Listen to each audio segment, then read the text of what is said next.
It is October 28th, 1964 at 9:20 p.m.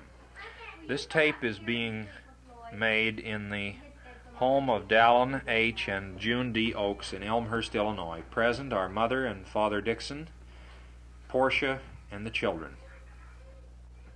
During this period we are going to tape some of the recollections of True C. Dixon, of her early life and her married life and children. Mother, when were you born? October 4th, 1902. Can you say that again so that I make sure I have it on the microphone? October 4th, 1902. Where were you born? In Colonia, Dublin, Chihuahua, Mexico. Can you tell me what is your earliest recollection? Oh, well, I remember Dad said he paid a load of hay for me, paid the doctor a load of hay. I can't remember. That wasn't the first thing I can remember. I guess the first thing I can remember is our trip from Mexico up to Salt Lake when my sister and her husband came up to go up the temple and their baby. After they were married, they brought me along. Which sister? Because I was the first Mexican. My sister, Reddy. How old were you at that time? I had my 5th birthday up here. I was 4 when I left, but I had a birthday while I was in Bountiful. I was 5. What did you mean when you said you were the first Mexican? Oh, I mean I was the first one born in Mexico of my mother's children. Where were you born? Not the city, but the place. In a home? In a home, oh, sure. And who was the doctor?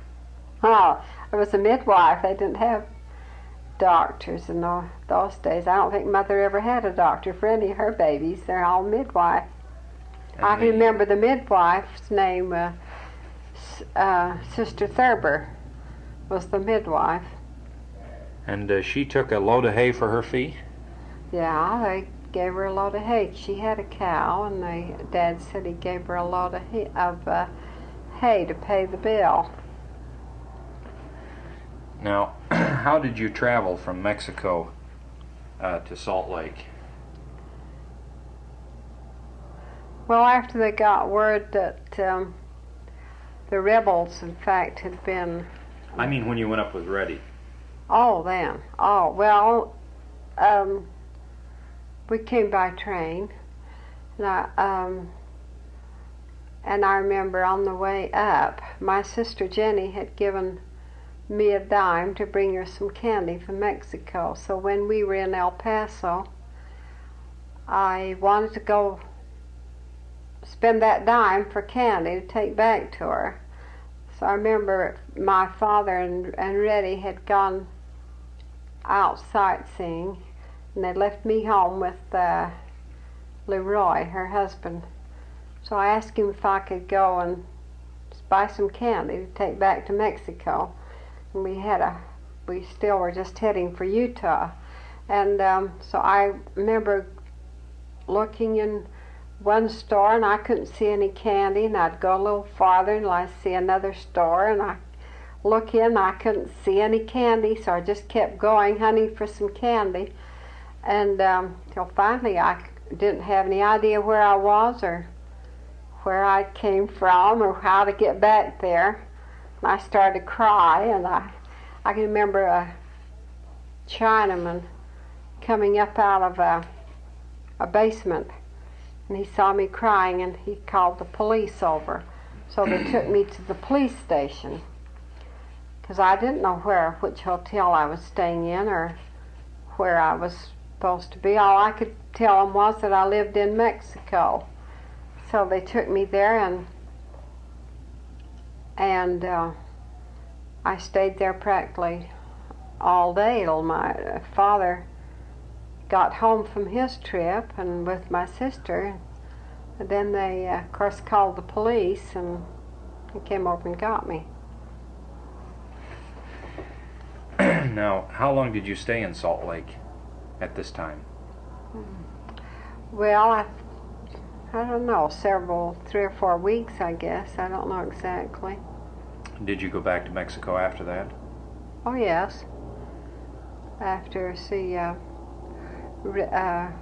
my father had a visit with all of his family, and Reddy, with her new husband, had to introduce him around to the relatives, and I don't know just how long they were there, but 2 or 3 weeks.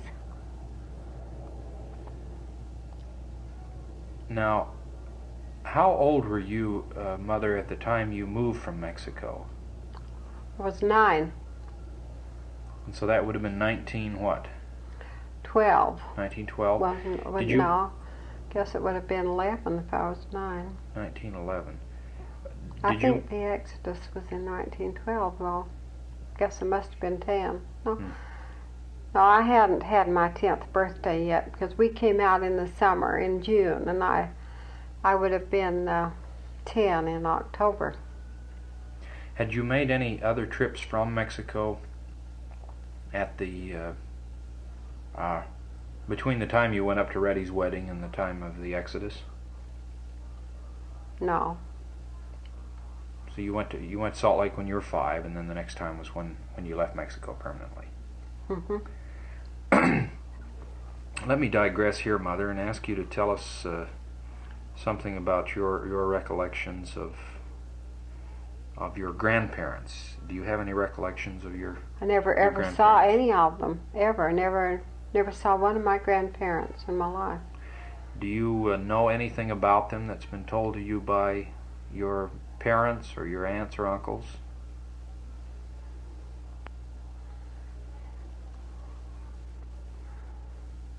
Anything that you can recall about them? Oh, yes, been told a lot of things, but I remember the story Uncle Israel told about his father. Tell me that story, Dad, about Uncle Israel. When he was called by Brigham Young to go to Arizona and settle down in Snowflake and take his family and go down there and stay for 10 years and build up that country in Arizona. And after he'd been down there... Let me interrupt you and ask who this is. This is my father's brother. Your father's brother, who was Israel? Israel. Mm-hmm. And after he'd been down there 5 years, he brought his family and came back for a visit. And as he drove in with his white top in to his father's yard, grandfather was out in the yard kind of hoeing around in the garden, and he looked up and saw Uncle Israel driving up, and he just looked at him and went right on hoeing.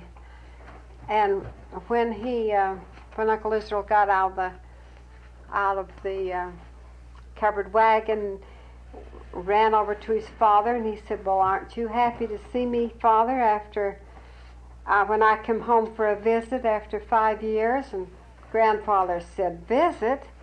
Well, certainly I'm glad to see you. Why didn't you tell me it was a visit?" He wasn't going to have anything to do with him if he quit and come home after 5 years when he'd been called to go down for 10.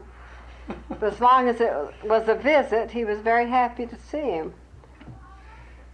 What was grandfather Call's name? Anson. Anson. And your father's name was? Willard. Willard. Do you know of any stories about any of your other grandparents?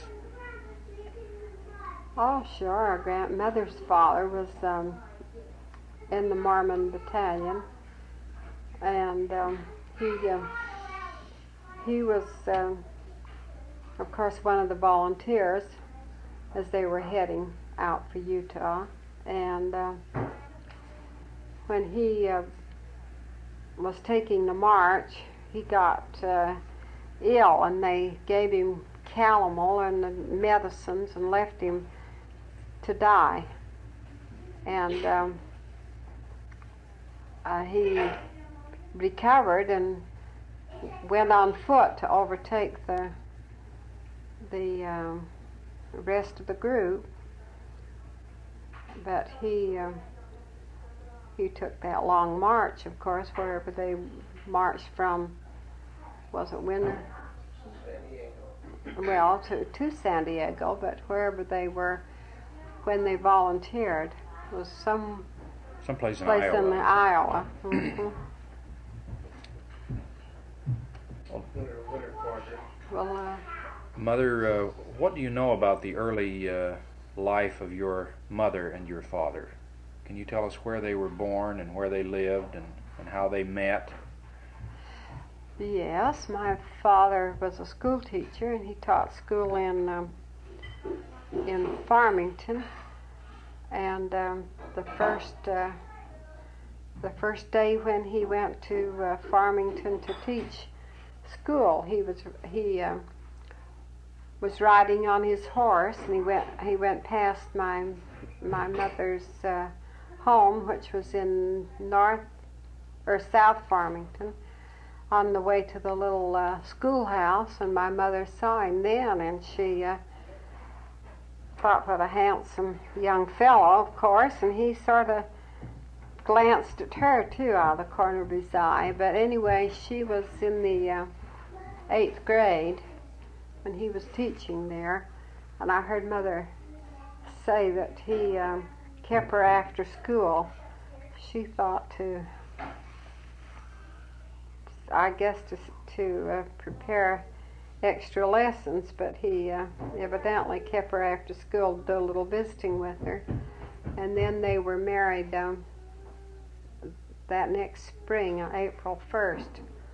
In fact, when they went to Logan to be married in the temple, April Fool's Day as it happened, but they missed the temple session was a little longer than they had anticipated, and they missed the only train home that went that day, and they were having a big wedding reception for them that evening, so they missed their own wedding reception. But my grandfather said, well, the time has arrived, and so they went ahead and had their wedding reception without them.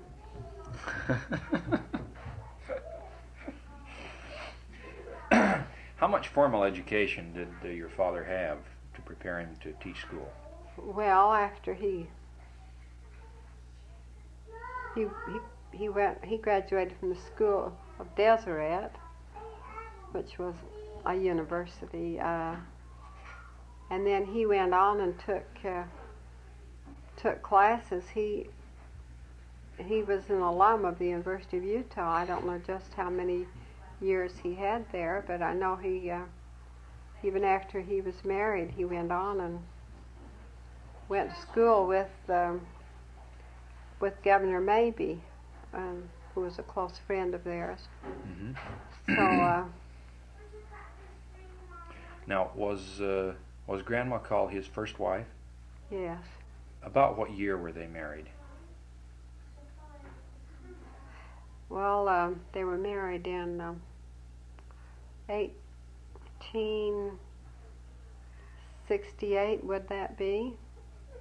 Well, When she was 68 would be pretty early. When she was 17. You were born in 1902. 68 would be 34 years before that. So it was probably. I guess would that be the year she was born? I don't think. It's not. It's not terribly She was married when she was 17. Now, I have heard you speak of his service in the Spanish-American War. Were they married at that time? Oh, sure. They had 8 babies. I guess they were. They had 8 children at that time. 8 children, and they had 7 children. The 8th one was born while he was gone. Mm-hmm. Now, how did he happen to join the Army and get sent to the Philippines? Well, he was he was in the National Guard as a, well, anyway, he was in the National Guard, and they asked for so many volunteers, and none of them would volunteer. So Dad volunteered so some of the others would. They had to raise so many volunteers from their guard unit. Mm-hmm. So he volunteered, came home and told Mother that he had volunteered, and Mother said, well, if that's what you want to do, I think that's fine. So when his mother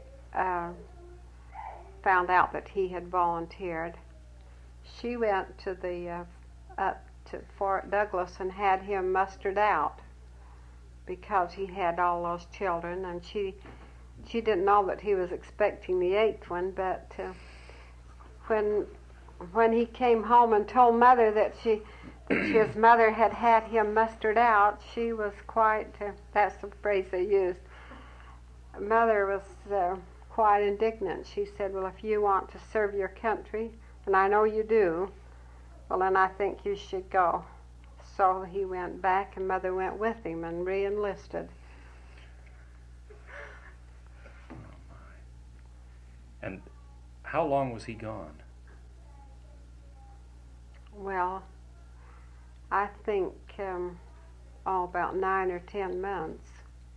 But Mother didn't even let him know that she was expecting her would be her 8th baby, because she knew if she did that he'd feel like he shouldn't go. So she didn't tell him. And until she wrote and asked him for a name for the baby, after he'd been gone about, I imagine, about 6 months or so. Mm-hmm. So he said, he wrote back and said, well, he was fighting for liberty. He could see no better name than, if it were a boy, he could think of no better name than the name of liberty. And if it were a girl, he could think of no more appropriate name than the name Liberty. So she was named Liberty. Do you remember your father speaking to you of his experiences in the Philippines? Any? Oh yeah, many times. When when he went to go to the Philippines, Mother said, well, there's one request she would like to ask of him, and that is that he didn't play cards. That's the worst thing she could think of he might be tempted to do, was play cards. So she asked him not to play cards. So he never did. All the time he was in the army, he didn't. He didn't. He didn't ever play any cards.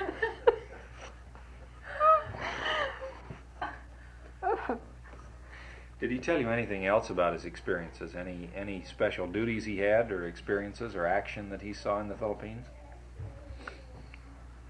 Well, he had a patriarchal blessing before he left, and he was promised that he should go and not that no blood would be spilled. So Mother felt perfectly confident that nothing would happen to him. She knew he'd come back alive because of that blessing that he was promised. And of course he was, I guess he saw plenty of action, but he wasn't injured or wounded at all. What was your father doing for a living at the time he enlisted? He was a merchant. He worked he was a bookkeeper for a co-op store there in Bountiful when he enlisted. What did he do after he returned from the war?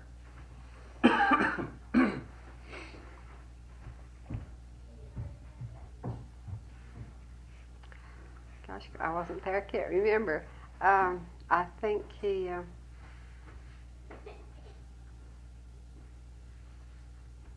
he went on a mission to England around sometime or other. I've got to read my history up again. Well, it doesn't He matter. went on a mission to England. I think shortly after he came back from there. I don't know just what year he did go, though. Well, we to could check. we could determine. I've got all that in my history, though. Uh-huh. I shouldn't be trying to put this Oh, on no, there. I that's could all right. find it. I'm my purpose in asking you these questions is to get you to recall things I'll that go. aren't in the history, because we can get the things out of the history. But you don't have to. Now, Mother, can you tell us something of your life as a child in Mexico, some of the recollections that you have there, and the experiences you had with your brothers and sisters?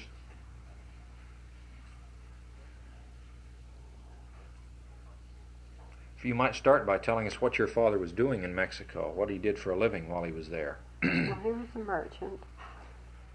He sold his holdings out in Bountiful and went down there and bought a store. What And merchandise so- did he carry? Well, he carried dry goods and groceries. And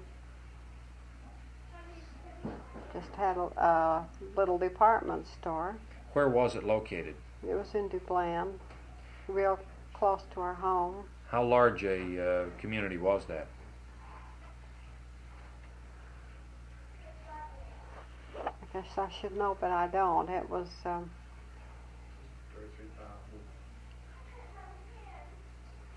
Oh, I just don't know how large a community it was. There were two pretty good-sized settlements down there, and that was Dublin and Juarez. Who lived in these communities? Were they Mexicans or Americans or? Well, no, they were Latter-day Saint communities. Of course, there were some Mexicans lived there too, but we didn't associate with the Mexicans. The only ones we associated with were the ones that belonged to the church, because it was a church community, church school. We had our own school, and it was just a church community, so we didn't associate with the Mexicans at all. Did the Mexicans trade at your store? Yes, they both Mexicans and Americans. They sold to anybody, I guess, but they were mostly the Americans that lived there that traded with Dad. Where did you first attend school, Mother? Oh, I attended the first and second grades in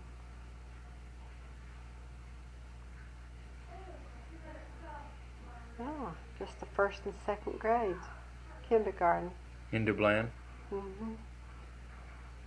And was it after you got out of the second grade that you came back to the United States? That's right. I was supposed to have gone in the third grade, and I went into fourth without anybody telling me I could, just because I wanted to go in with my cousin who was a year older than I. This happened after you came back to Bountiful? Yes. And Did you make it stick? no.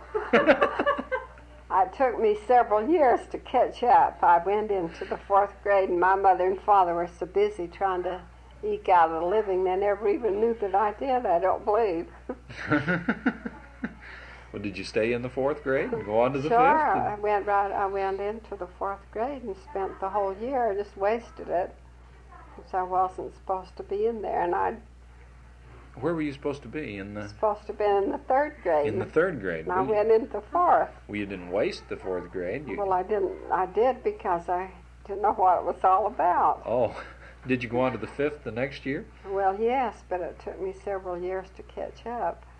I really, by skipping when I wasn't supposed to skip. I see.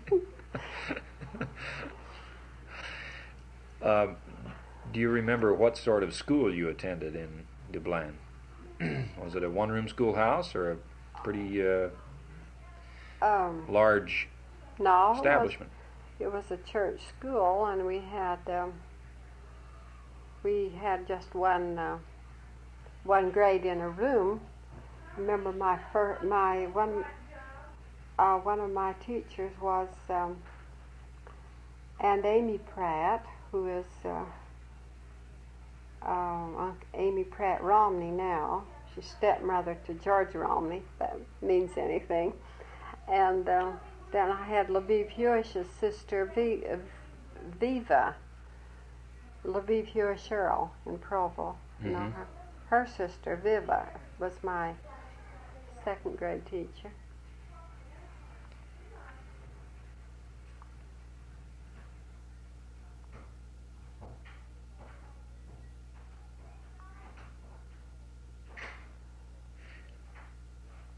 Do you have any? Did you have any special playmates or girlfriends or boyfriends that you remember in Mexico? Oh, of course. I remember one of my boyfriends that I thought was my boyfriend that was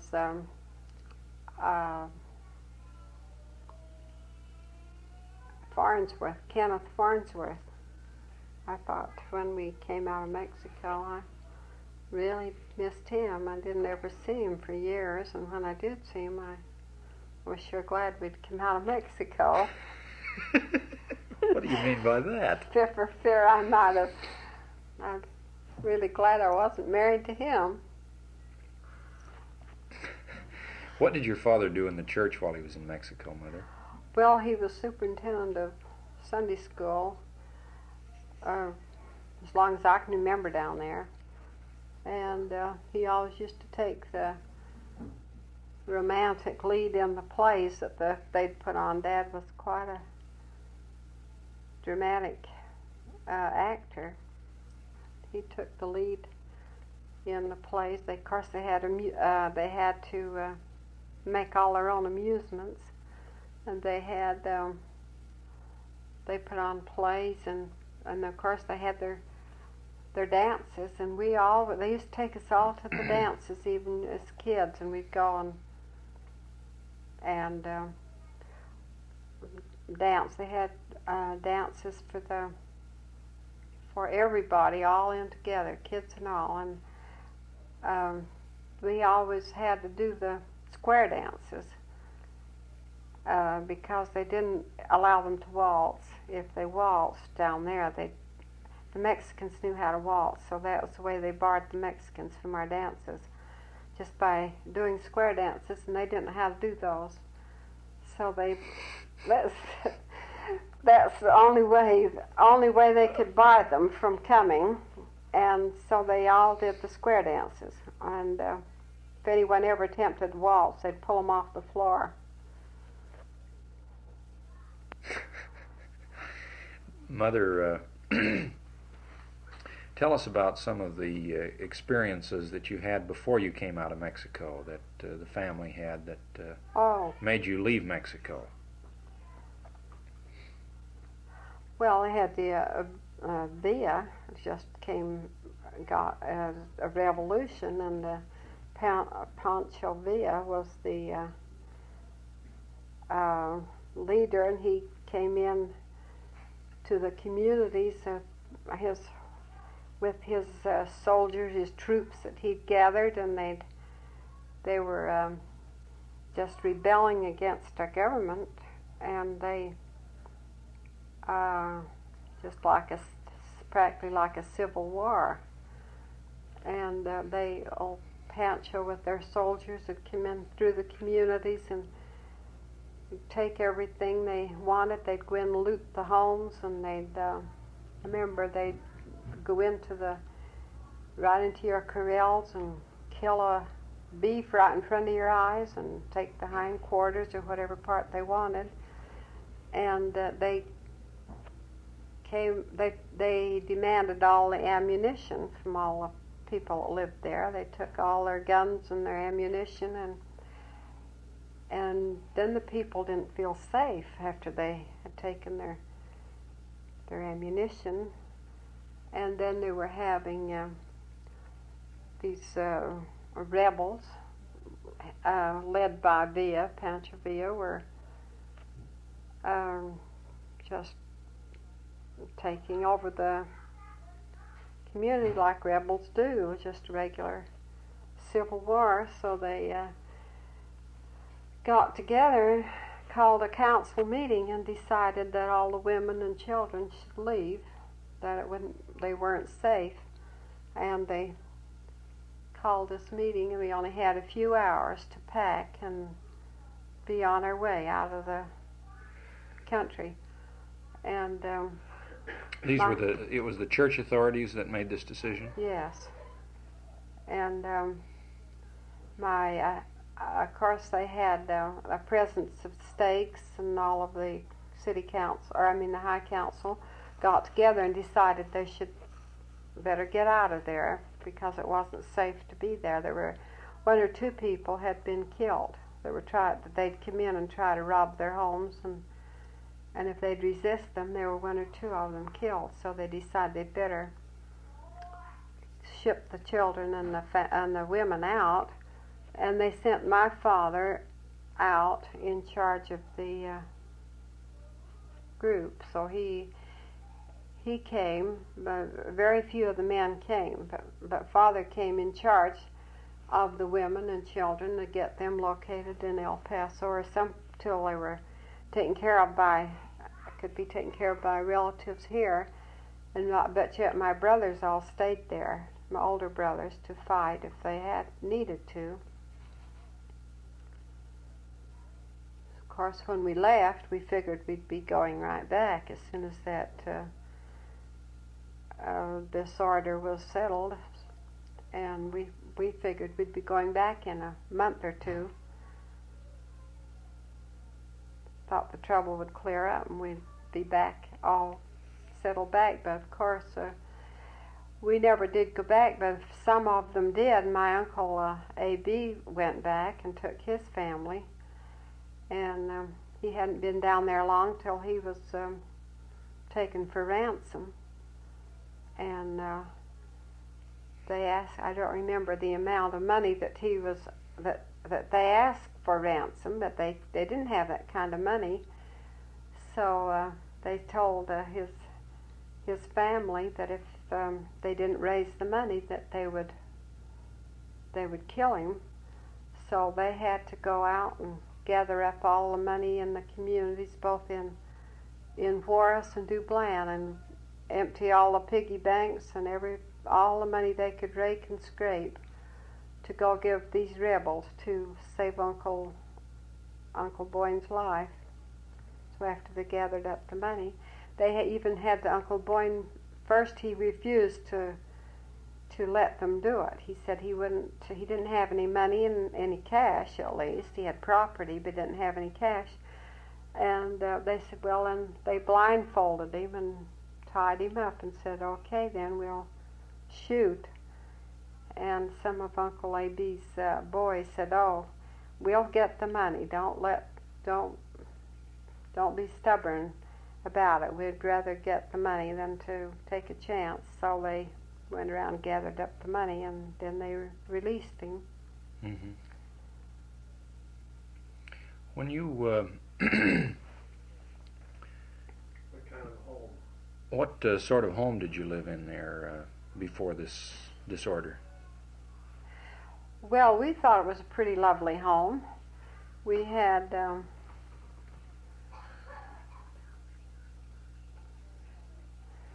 we were very well situated, very comfortable, and shortly after, or as soon as we moved out, we were told that there were 5 families of Mexicans moved right in.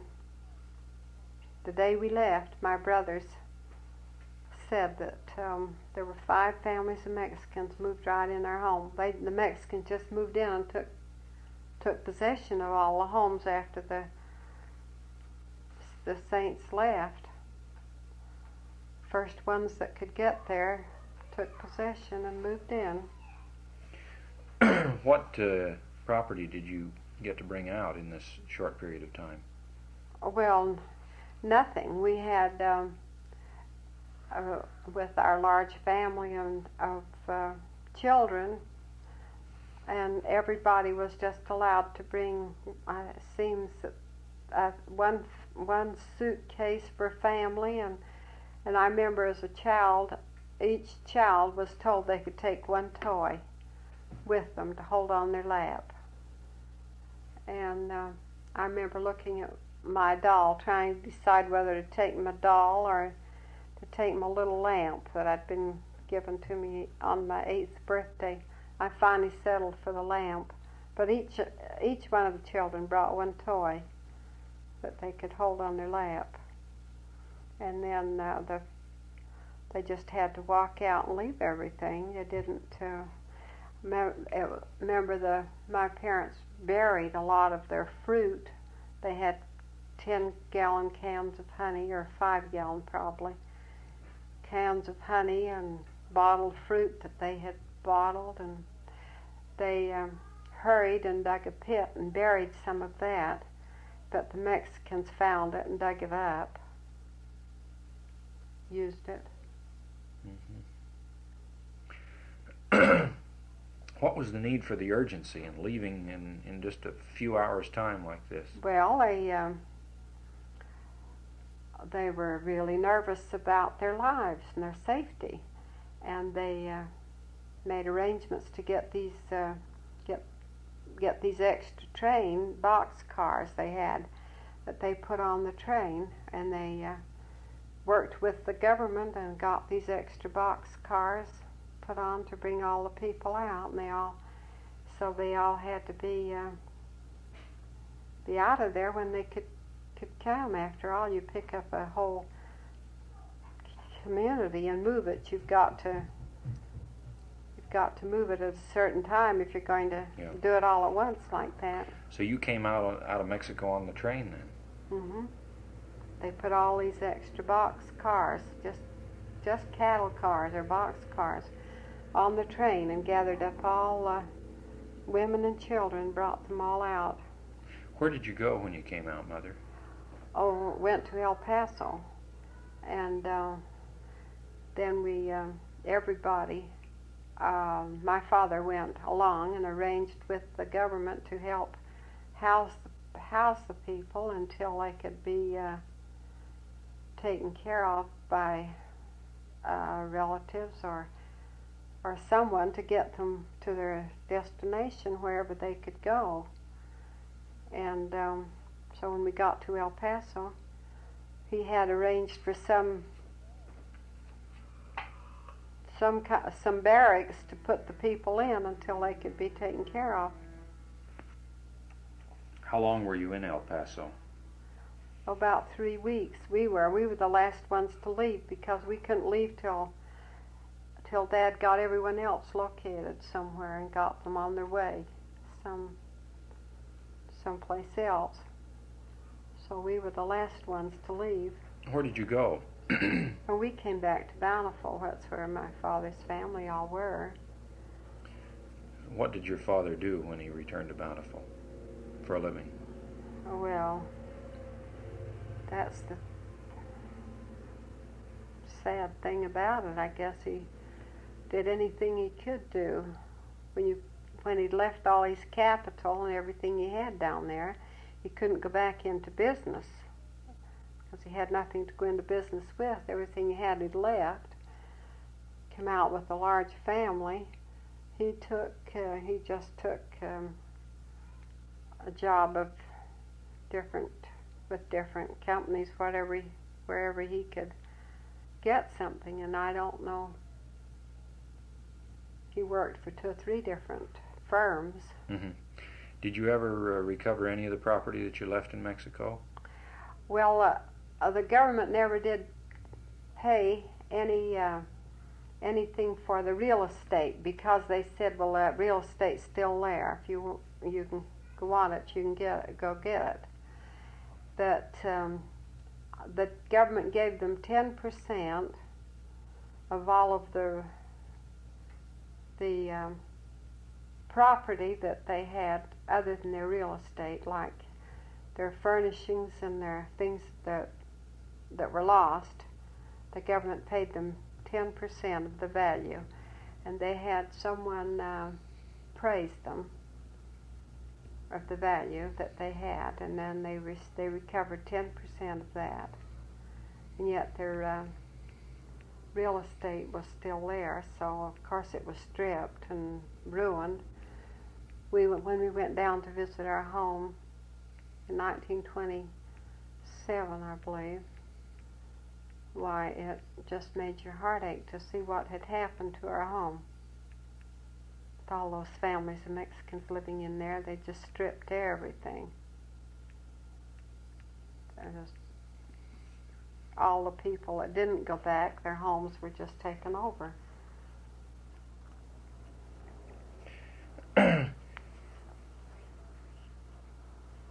June, do you have a question you want to ask your mother about this period?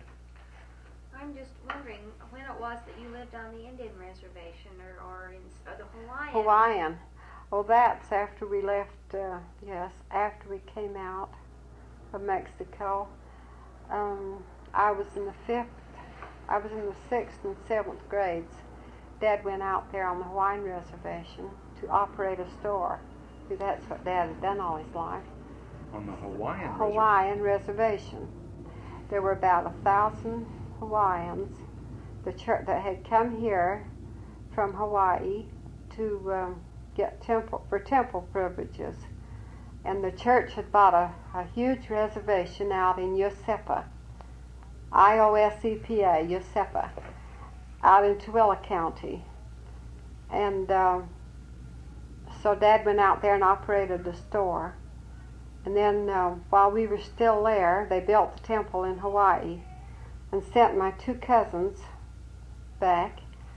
One was president of the temple, and the other one was back there, went back. Well, he was later made president of the mission in Hawaii. But then that's when we lived out there, was when Dad operated the store for these Hawaiians. And they had this big livestock reservation that the Hawaiians worked on, this big ranch. It's now, after they sent the Hawaiians, when they built the temple, they sent the Hawaiians all back to Hawaiian Islands. Then they sold the livestock ranch. They sold this big ranch to the, he's gone to sleep, to the, anyway, they sold the ranch to a livestock company. I've forgotten who it was, but I remember. Deseret, yeah, the Deseret Livestock Ranch. Ken Garf owns it now, biggest share of it. Mother, what additional schooling did you have after you came out of Mexico? Well, I graduated from high school, and then I went 1 year to junior college, and I was still going to junior college when I met Dad. What junior college was this? It was at the LDS. LDS Business College? No, it was. I didn't go to business college. It was called the junior college. They had 1 year junior college at the LDS. They called it the LDS University. Then they had 1 year junior college in connection with the university, which it was just a high school, but they called it the university. Mm-hmm. And I was going there working after school I worked from 1:30 till 10:30 at night. Where did you work? The telephone office. And I was doing that when I met Dad, working at the telephone office. What did you do there? After school. Telephone operator, long distance telephone operator. And I'd go to school from 8:30 till 12, and then worked from 1:30 till 10:30 at night. When did you study? I didn't.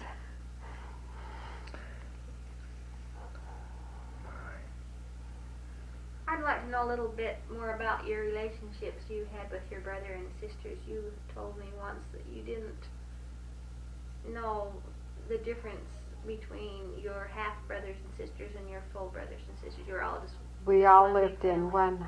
one home. We all ate at the same table, and we all had.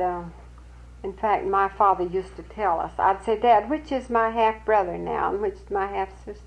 Which are my half brothers and half sisters?"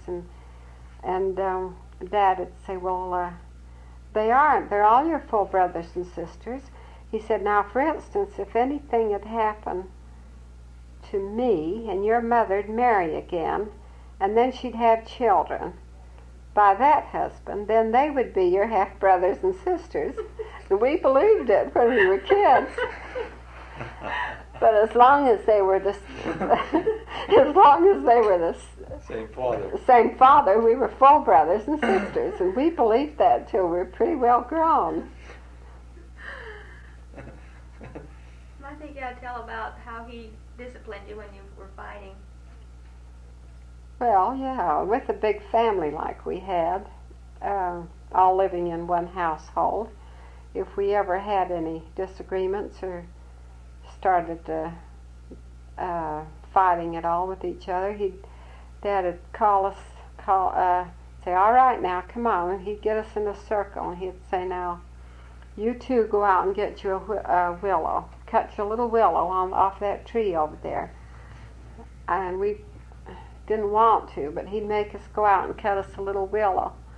And he'd say, "All right, now, you let's finish this fight and let's get it out of your system."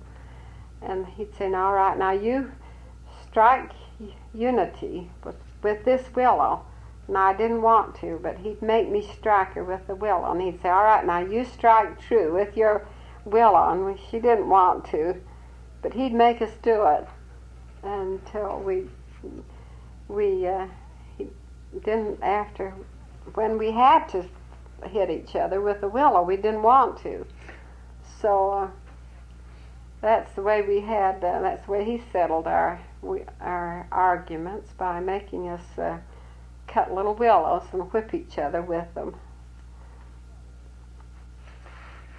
Mother, what did Grandfather Call make any division of responsibilities in the sort of work that was done by Aunt Leah and by Grandma Call? Did they? Yes, Aunt Leah was a very outstanding seamstress.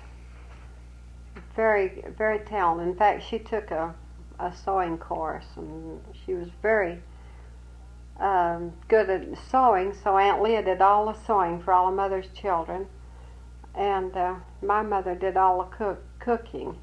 And then when the children all had their work to do, then each one of us had our own chores that we had to do. And I remember I used to have to mix bread, and how I hated to mix bread. I'd fuss around about it. I had to set the yeast or set the bread at night, and I'd just keep putting it off until the fire'd go out in the stove, and I'd have to go make a fire and warm the water to warm the yeast, and then we had to then get the starter yeast going, and then mix bread, and then mix it at night. And I'd have to get up in the morning and knead it out in the loaves and bake it. But we used to take turns, of course. We'd take turns for about a month of doing one thing, then we'd switch around. But I remember when my sister Liberta got the smallpox in Mexico, and you had smallpox, that was really a serious disease. Dad took us all up to Pearson, which was about 20, I guess it was only, well, anyway, it was a distance. We had to take a train to go. And Dad had another store there. He operated a store in Pearson too, and my brothers had been operating that.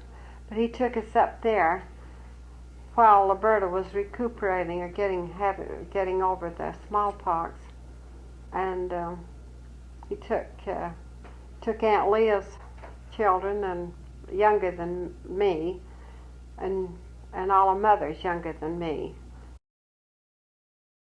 But I remember when my sister Liberta got the smallpox in Mexico. When you had smallpox, they were really, that was really a serious disease. Dad took us all up to Pearson, which was about 20, well, I guess it was only, well anyway, it was a distance. We had to take a train to go. And Dad had another store there. He operated a store in Pearson too. And my brothers had been operating that. But he took us up there while Liberta was recuperating or getting over the smallpox. And he took Aunt Leah's children, and younger than me, and all of Mother's younger than me. And I was the oldest one to go. The older ones stayed at home. Took all of us, and I had to do all the cooking for all of Aunt Leah's and all of Mother's, and so that was an experience too.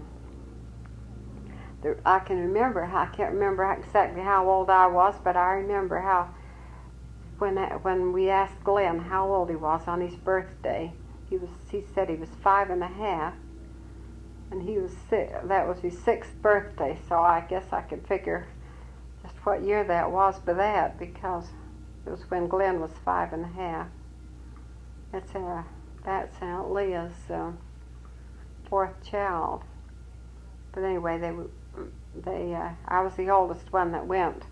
On that, we were there about a month while Liberta was so sick, and I kept house for that many and did all the cooking. Who did the nursing in your family? Well, Mother and Aunt Leah both. I guess there was plenty of it to be done with that many children. But they seem to figure out what to do and how to do it and when to do it, because they got along just beautifully. I don't think there was ever an argument in their lives. I don't think my mother and Aunt Leah ever had words, ever. And I never ever heard Dad ever speak a cross word to either one of them. I know they had their differences, because I remember seeing Mother and Dad go in the bedroom and shut the door, and when they came out, they could tell they'd both been crying, because they both had red eyes, but they always came out with their arms around each other. And the children never heard anything, never heard of any dispute or argument. If they had any argument, they always went in the bedroom, talked it out, and away from the children. So we never heard any arguments in our home, ever.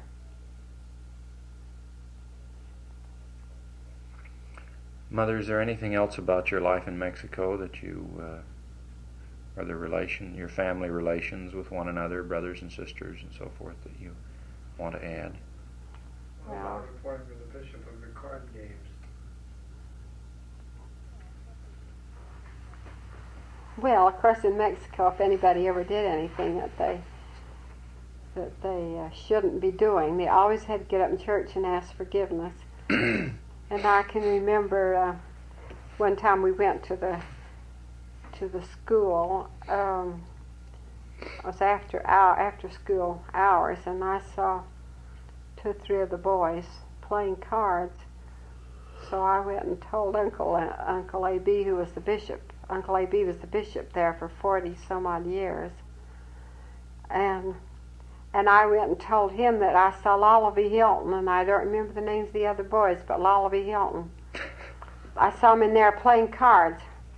So the next Sunday, they had to get up in church and ask forgiveness. Every time I play a game of cards now, I think about that.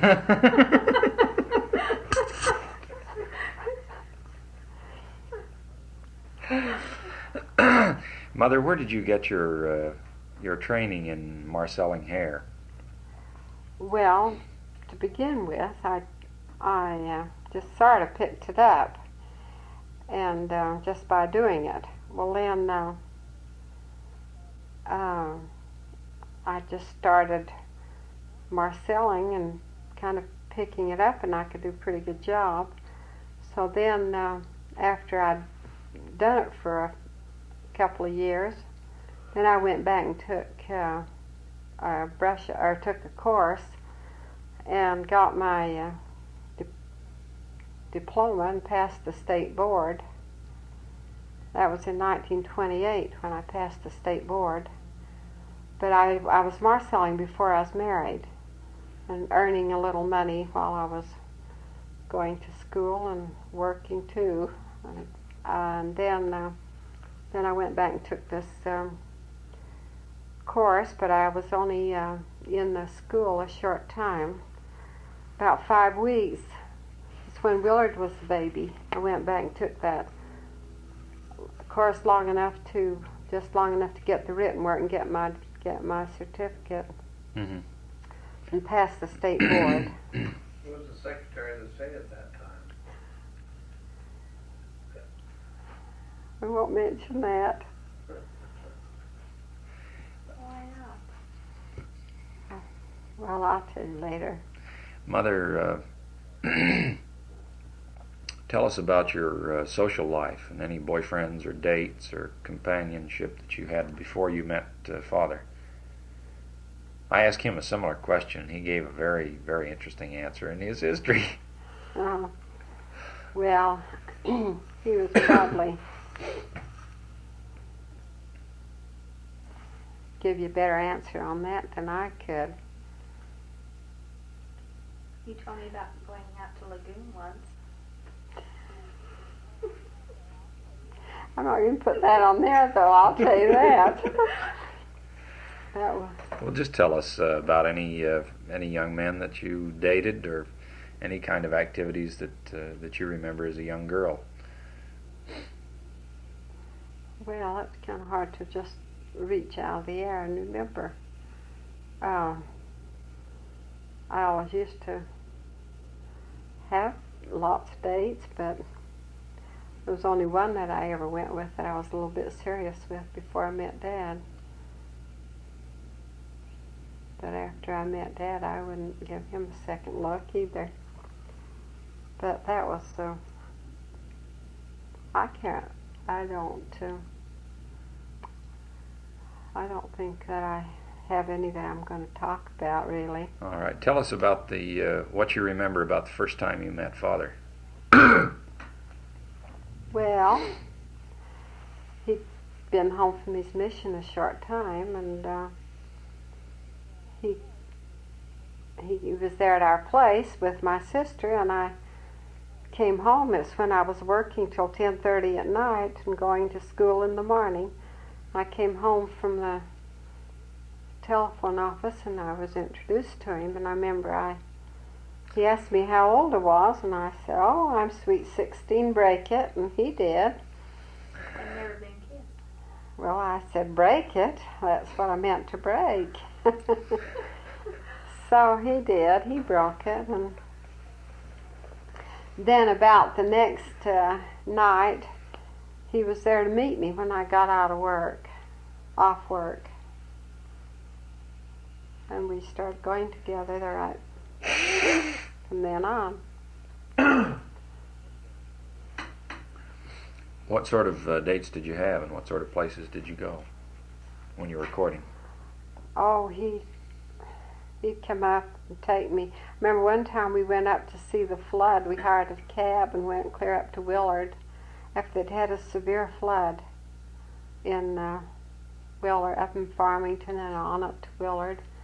He hired a taxi to go up there. Do you know how far Willard is from Salt Lake? Yeah.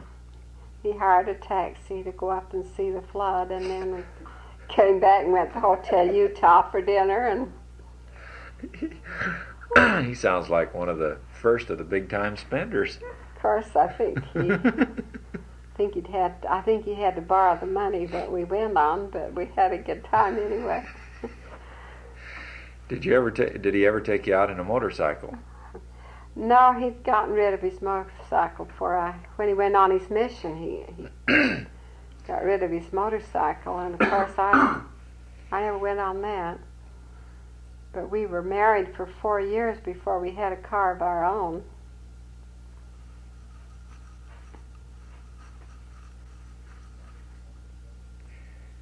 Father, do you have any questions you want to ask about this I never period? did let her know that I didn't have any money before we were married.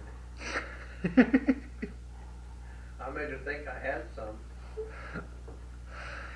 Well, at least you didn't take me out and buy me an ice cream cone like what some of your missionary companions did to my sister.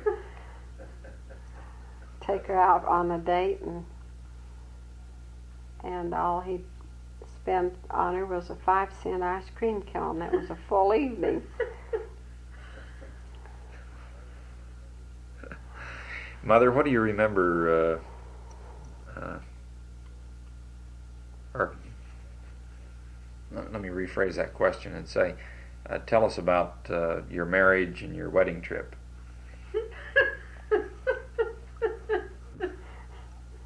Well, I could tell you everything.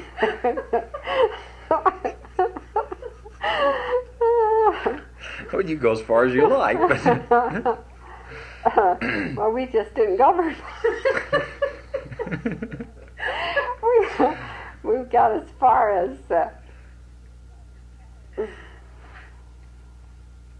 Bear Lake, and I said, oh, well, anyway, this couple are with us. See, but they were so slow that every time he had a new Buick, and every time he shifted gears, he'd have to stop to shift. And at least when we got to Bear Lake, I said, oh, I believe we can have as much fun here as anywhere. So we got a cabin and stayed there. We only had 2 weeks. It wasn't time enough to go clear to Yellowstone. not if you had to stop and shift gears every time. Did you have a wedding reception? Yes, we had a wedding reception in Salt Lake, and it's quite small, however, just at our home. Then when we went down to, after we came back from our trip, we had another wedding reception there at his home in their garden. Had a much larger one down there than my family had in Salt Lake. What did you work during the first few years you were married? Well, yes, I did beauty work in our home. I had I had one room fixed up to do beauty work in, and I just did beauty work until after Willard was born. Then's when I went back up and took a brush-up course and got my license. When I first operated, you didn't need a license. They didn't require a license. Mm-hmm. So I marcelled for about 2 years without a license. You didn't need one. Then they sent word for me to come to Salt Lake to take the state board, and I didn't think I would need. It was just before Willard was born. And I didn't think I'd ever be using my license after I got my baby, so I didn't go take it. Then after he was born and I had quite a bit of time on my hands and I felt like I could still be working, then that's when I went back up and took a brush-up course and got my license. Do you remember what charges you made for doing various kinds of marcelling and hairstyling? We used to get 75 cents, and it used to take about an hour to do a head of hair, from 45 minutes to an hour. But 75 cents was a set fee that everybody charged at that time. Everybody in Payson. So that's how much I got. But I marcelled up until I was marcelling even the day Elaine was born. I did several heads of hair that day. In fact, just before she was born, I was doing the telephone, the chief operator's hair. When I was, and the minute I got through doing her hair, I hurried and called Dad and the nurse that was coming to the home to take care of me, and when she heard my line, or when she saw my line flashing and using the phone so much, she said she listened in and she couldn't believe it when she knew that the baby was here, because I was really starting in labor while I was still doing her hair.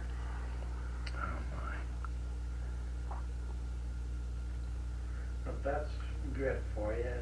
I'll say. Mother, do you recall when Father made the decision to leave Ben Rowe and go with the bank? Yes. Mm-hmm. Do you have any memories about your conversations, or any? Do you have any apprehensions about that move? Well, no, not at all, because that was before we were married, of course. Oh, I hadn't realized that. That was before we were married. It was while we were engaged. So he was with the bank with the Payson Bank at the time you were married. Yes. Mm-hmm. Well, now I guess it was the change I was curious about. Then was the change from the Payson Bank to the Spanish Fork Bank. You were married at that time. Oh, yes. Do you remember any conversations or feelings of apprehension that you had about making that move? Well, yes. I really hated to leave Payson. We lived there 5 years, and I loved it. I loved the people, and I really hated to leave. To go to Eureka. And yet we felt like that was quite a promotion to go over there. So naturally, you take promotions. He was offered one. Eureka and Bingham. He was offered one pretty good position if he'd go up to the bank in Eureka, and he went up there to see about it. And just at the same time he'd been asked to be a counselor to Bishop Wilson when they'd divided the ward and reorganized the bishopric, put in new bishopric. He asked Dad to be his counselor, and Dad said, well, he was debating about taking that job in Eureka, in the bank, and he'd go out and see about it, let him know that Saturday before they were to put the new bishop in Sunday. So he went up and he called down, told me that he thought that was a pretty good deal, that we'd better take it. So then you called Bishop Wilson and told him you guess you wouldn't be able to go in the bishopric, that you had decided you'd take that job. Then he came down and he went and found a home for us to move into, and then after we got thinking about it, I just didn't like the idea of moving to a mining camp. I just remembered my sister that lived in a mining camp and what a rough element it was, and the more I thought about it, the more we decided we wouldn't take it. So we didn't take it after all.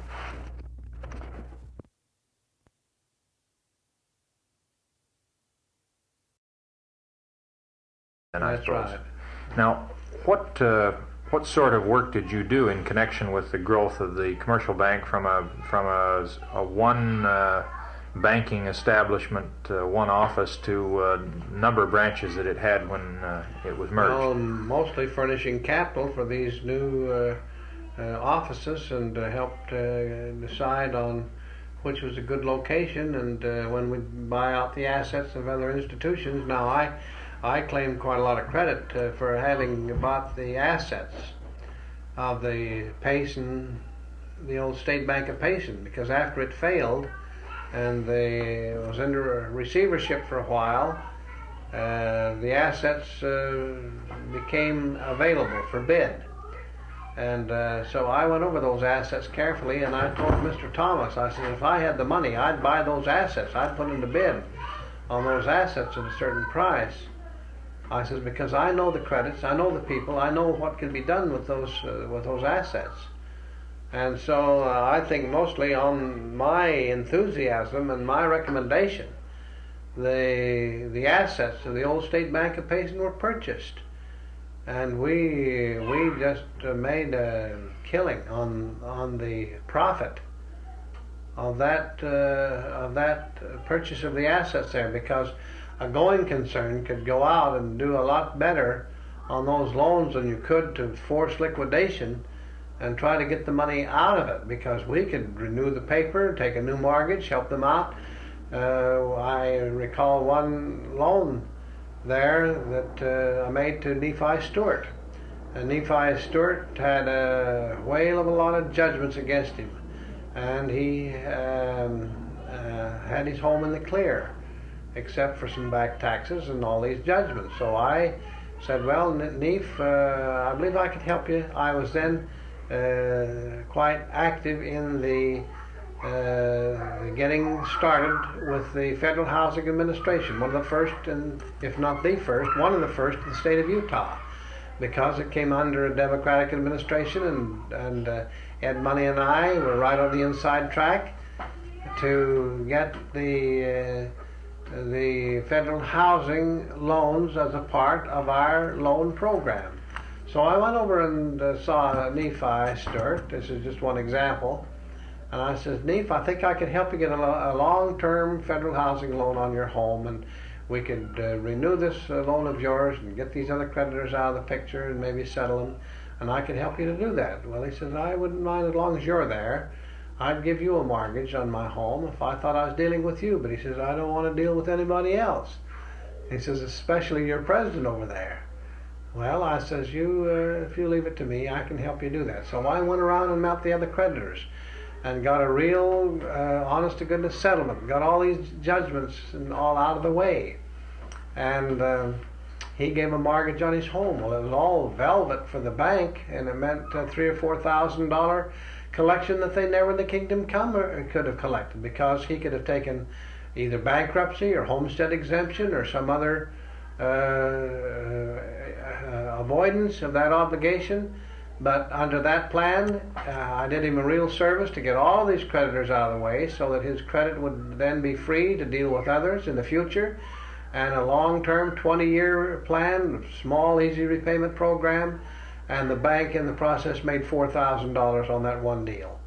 Well, I can tell you many others that the boys up to Heber City, for example, they didn't know how to remedy a situation in Heber City because they had this judgment against the property. We had a federal housing loan appraisal made, and the home was approved for that purposes, but we couldn't make it on account of these judgments standing in the way. So Mr. Thomas said, well, Charles, why don't you go up to Heber? Those boys have been trying for a year to get that thing remedied, and they haven't been able to do it. So, well, I can quit any time. No, it's time for you to go get June. I'll just go get her. So Mr. Thomas says, well, Charles, why don't you go up tomorrow and get that thing cleaned up? And if I could go up there and do it in one day, what they've been trying for a year to do. And so I went up there and I got a hold of the abstractor, who was also an attorney.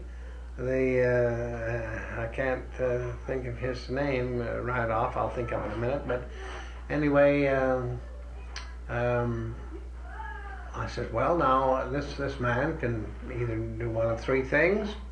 I says, we can foreclose you out of the picture. We have a first mortgage on this man's property. We've got a federal housing loan that we can get the thing through and get him a long-term easy repayment program where he can easily pay his creditors. But if you'll cooperate. Well, he says, what do you mean cooperate? I says, well, I'll tell you what you can do. I says, you step aside with your judgment. You release it, and I'll get a second mortgage for you. I says, he can take out bankruptcy or homestead exemption against your mortgage, and it wouldn't be worth a dime.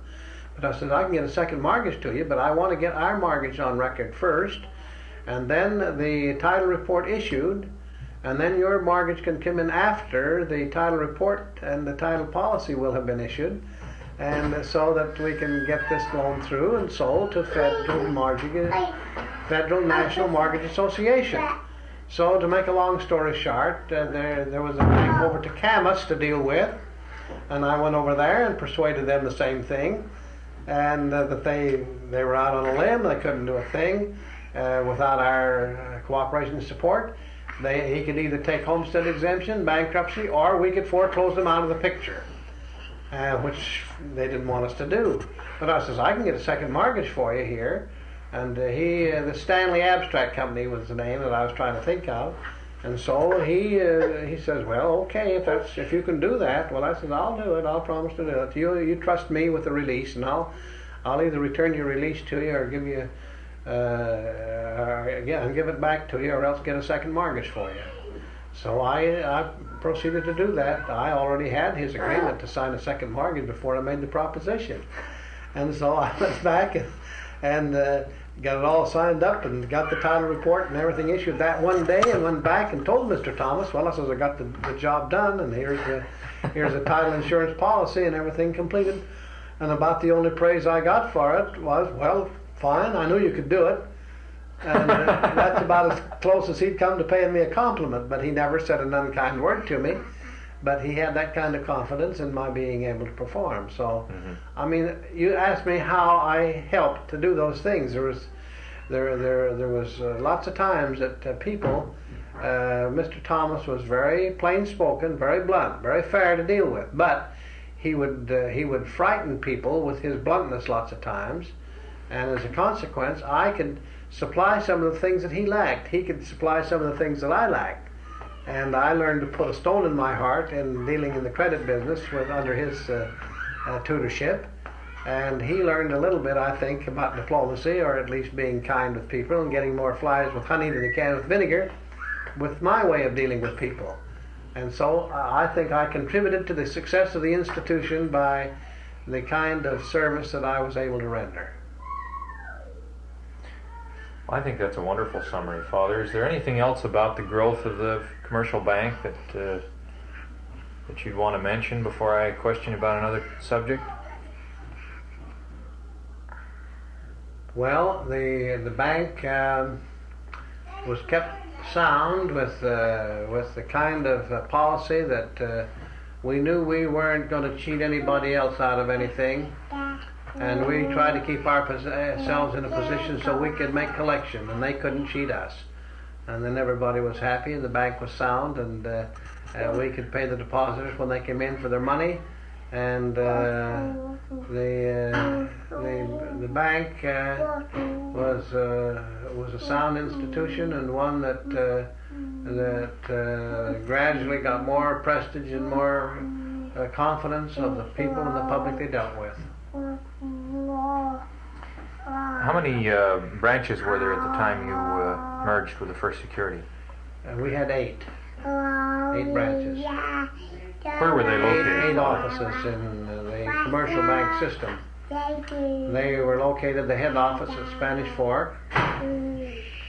Then we had the additional offices at Payson, Nephi, Delta, Duchesne, Heber City, Roosevelt, Eureka.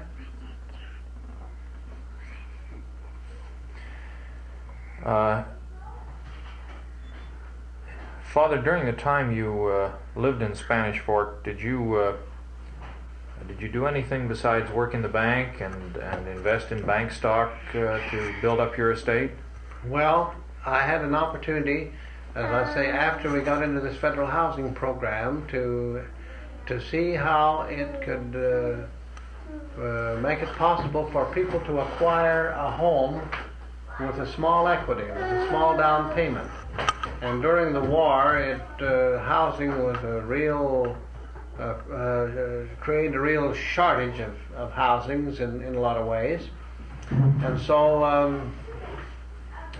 I would go around the area and see some maybe old home, a dilapidated home that looked like it might have possibilities to be remodeled into a fairly decent home for attractive housing. And as a consequence, I'd buy that home and then engage somebody to remodel it, fix it all up, and then I'd resell it. And I could get it financed easily on this federal housing program, which is perfectly legitimate situation. It didn't interfere with the bank's business. In fact, it enhanced the bank business because it made additional loan and volume for the bank to handle. and I would engage somebody else to do the work, and all I'd need to do is the homework and the evening work to engage somebody with the skill to prepare the plan the way we want to fix it. And even our next door neighbor's house became available, and True and I decided how we wanted to have it remodeled and fixed up, and engaged a subcontractor to do it. And we made considerable money on that. I think we made $1,000 on that transaction. And by these few windfalls of additional profits, we could soon build up a reserve of money that we could finance the next deal, and we could buy a little better home and have it remodeled and fixed up. And then we became interested in getting an associate building arrangement with Ed Money and Bill Jex, who were in the building and business. I could help them with getting the financing arranged and furnishing my share of the capital. And as a consequence, we built a few subdivisions and made some profits, which was easy to sell during those war years when housing was scarce and when it was easy to sell. We didn't have the problem. And it was a good deal for the bank and a good deal for us, and it was that was one way that helped to contribute to the success and the earnings of the bank, as well as to myself personally. Father, during the time you lived in Spanish Fork, what, if any, political activity did you have? Well, I became a member of the City Council of Spanish Fork City, and then I was a member of the Utah County Committee. I became a presidential elector even on a state political basis. At the state convention, I was elected as a presidential elector under President Roosevelt's administration. That was with what party? With the Democratic Party. Did you attend any national conventions or at the Electoral College? I didn't get back to that. That was in 1940. What happened that year, True? We were building our home. Oh yeah, we're right in the middle of building our home, and we just couldn't leave because we didn't have a contractor. Oh. We're building labor by the day, so he didn't come. So the alternate went.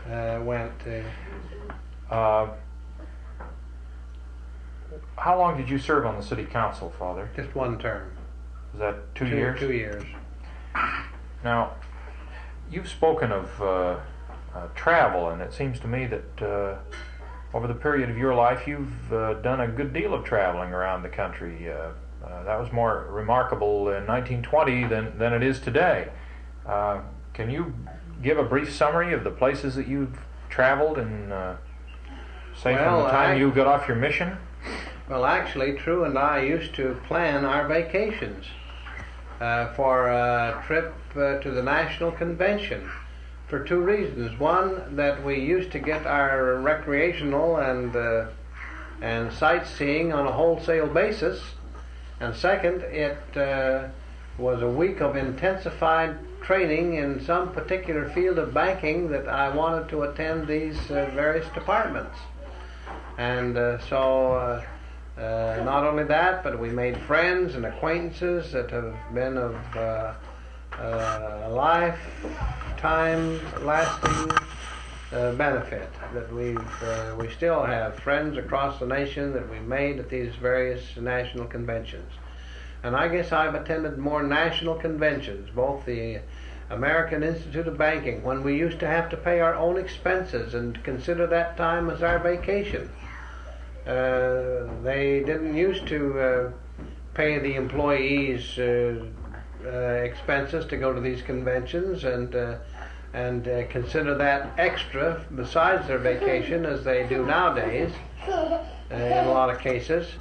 But we did that on our own, and so not because we expected any reimbursement from the bank.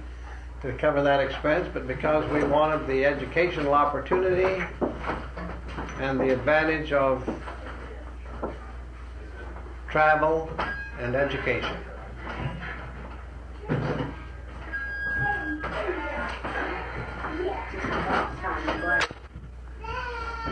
Mother and Father, we're getting pretty close to the end of this tape, but I think there are probably some other things that ought to be covered. Tell me about your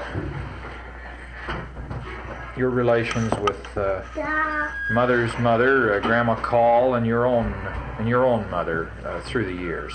Mother, maybe you ought to handle a question about Grandma Call first, and then Father will talk about his own mother. Well, I would just like to say that when my father died, Mother didn't know where to go or what to do. She didn't dare stay alone in Salt Lake. And Dad asked her if she'd like to come down and live by us. And she said, well, I don't know of anyone I'd rather live by. So he said, well, we have some property right next to ours. We have some vacant property next to our place. He said, if you'd like to come down and live by us, we'll build an apartment. Let you live in there next to us where we can keep an eye out for you. So he built that apartment, gave Mother the choicest location in the apartment, and Mother moved down there, and she was very happy. She lived there for 10 years, and she used to just sit by the window and watch for when Dad would come and go, and she'd know when he would come and when he'd leave, and she'd watch him. And but Mother used to say she'd write. In fact, as she got older, she'd write letters to her children, and she'd say, "Well, Charlie Dixon is the finest man I ever knew." And they all kind of kidded about it. They'd say, well, I wonder how Charlie Dixon is today, when they'd get a letter from Mother, because that's the main thing she was concerned about was Charles. But she just really idolized him, and that's because he was so good to her. Used to read to her, and was good to Mother, and she just really idolized him in her old age. You can say so. And as long as she lived, he was good to her, and he never got cross with her, upset with her. Even when she got a little bit, after she'd had a stroke and got a little bit, well, you might even say a little bit senile, he was still kind and considerate with her and gentle, as long as she lived. For that, I'll always be thankful. Father, what arrangements did you and your brothers and sisters make to take care of your mother? Well, even for many, many years before she passed away, she was eligible for income or benefits under the, not Social Security, but what do they call this, welfare plan? Old age assistance. But my brothers and sisters and I decided that we didn't want her to be a ward of the government or of the state or of the church. And as a consequence, we decided that we would make anything available for Mother that she needed or wanted during her lifetime. So we assessed ourselves, and I acted as a treasurer to see there was funds on hand all the time. And we, until the last year or so, we even had Mother write her own checks for anything she needed or wanted. And she had all of the necessities and the comforts and some of the luxuries that she was always thankful for. We, and looking back now, we're thankful that we never allowed her to take assistance from the government or from the state or the church, that we made funds available for her, for those very things, for all of the necessities and comforts and some of the luxuries, and she never had to want for anything during her life. In fact, she always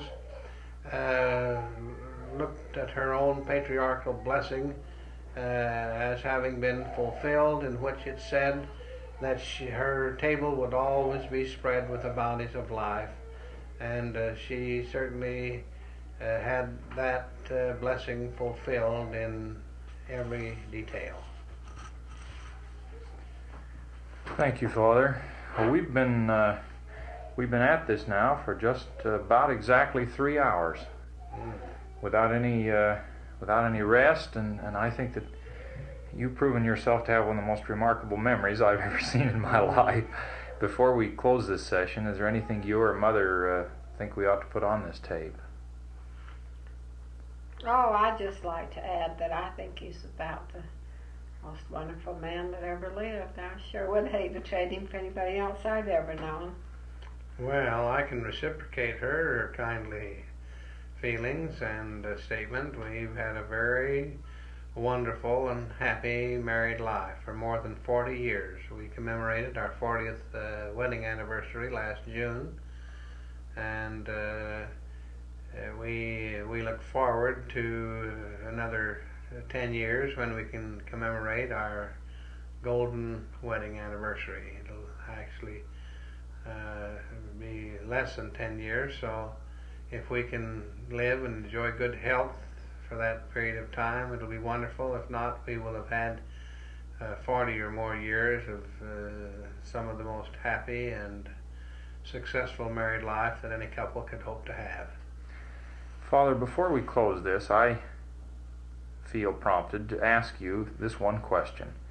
What do you think is the most important thing that you will leave to your children when you die? Well, I think one of the most important things is the philosophy of life that we've tried to instill into the hearts and minds of our children. We've always tried to instill absolute integrity, morality, honesty, straightforwardness as well as the testimony of the gospel.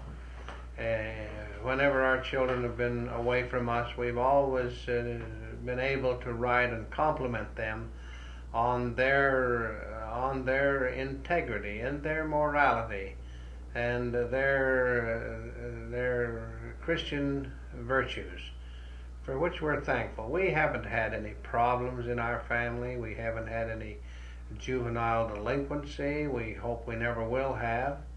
We don't hardly think we will have, but we never know.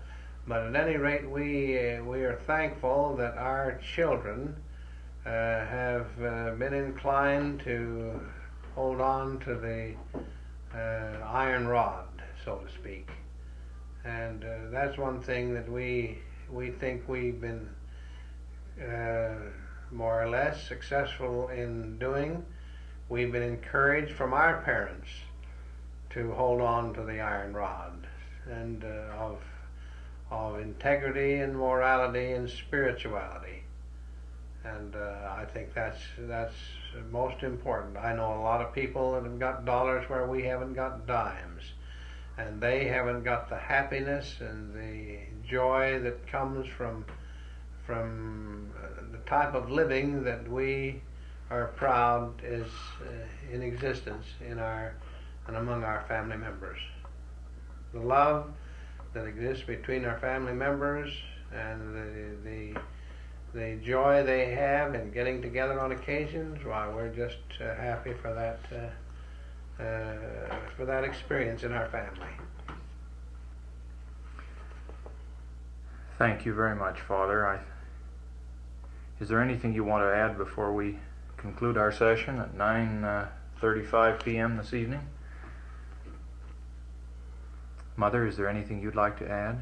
Well, I don't, and I'd like to say we're thankful for the companions that our children have. We think that they've been blessed, and we feel like we have too. I think that the ones that are married are happy that they're all active and in the church and have fine families, and we're thankful that out of our 17 grandchildren, they've all been blessed with strong bodies and minds up till now, and we hope that if we have any more, that they'll continue to be. Well, thank you very much, Mother. We appreciate that, and it's not my place to respond except to just to thank you for your kind words and to say that I'm conscious of how very generous you've been in a material as well as in a spiritual way with your children and with their spouses and your grandchildren. I think you know, sure they're grateful. Dallin, as well as I do, that True is one who never thinks of herself. I mean, her friends know that. I mean, that's been her outstanding quality, is to always be thinking in terms of what she can do for somebody else. She never thinks in terms of her own selfishness. It's always in terms of generosity and helpfulness to somebody else, either in need or in trouble or in circumstances that need a little help or a little assistance, or a kindly word, or encouragement. That's one thing that I think our children will be blessed with, is the heritage of the kind of a family and a mother that they have had. Maybe we better. I know that is true, and they say that a daughter is like her mother, and I, having had some experience with one of these daughters myself, can testify to the complete unselfishness and life and ideals of service that were inculcated in her home, and I'm confident by her mother. Well, I think that a mother in a home has a lot more influence on the children than the father has. Not because they wouldn't have just as much influence if they were around as much, but the fact that she has the opportunity to exercise that influence because of her being around them more, it can't help but have a greater influence than the father in the family. I mean, I've been told that, and I've observed and kind of watched and had that observation of my own since. That's certainly true. Well, is there anything else we should add? I don't believe so. Okay.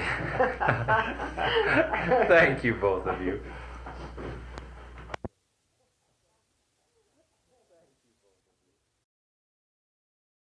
Home paid for, and so we made every effort to get out of debt. And all during our married life, we have always spent less than we've earned. We've made that a policy in our life, never to live up to all of our income. We've always spent less than we've earned and set aside the difference, and then the investing and accumulating that way, we've been able to create an estate that we can help our children out with now. What time did you leave Payson? When was it you left Payson to go with the commercial bank? In November of 1929. And what was your position with the Payson Bank at that time?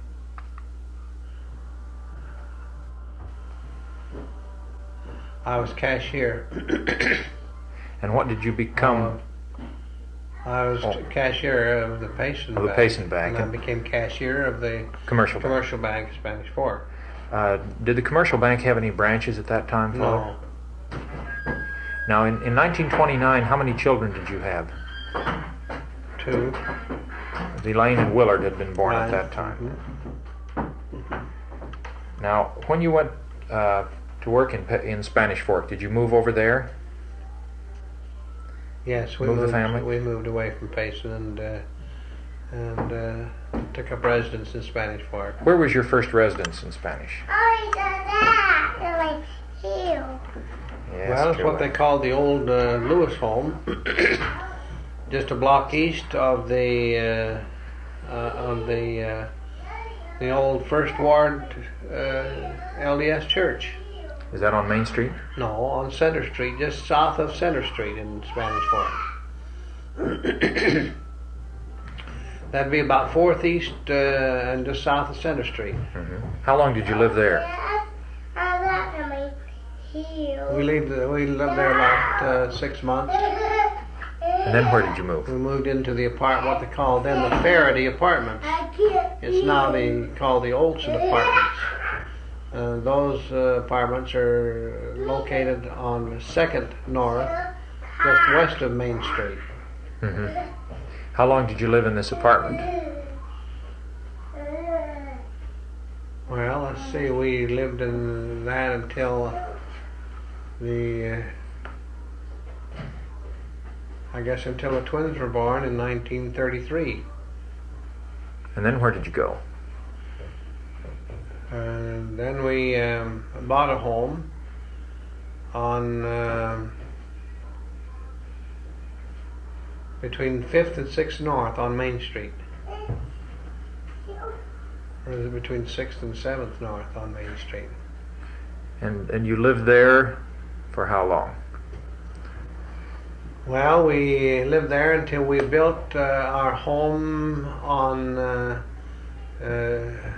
443 North Main Street in Spanish Fork in 1940. Mm-hmm.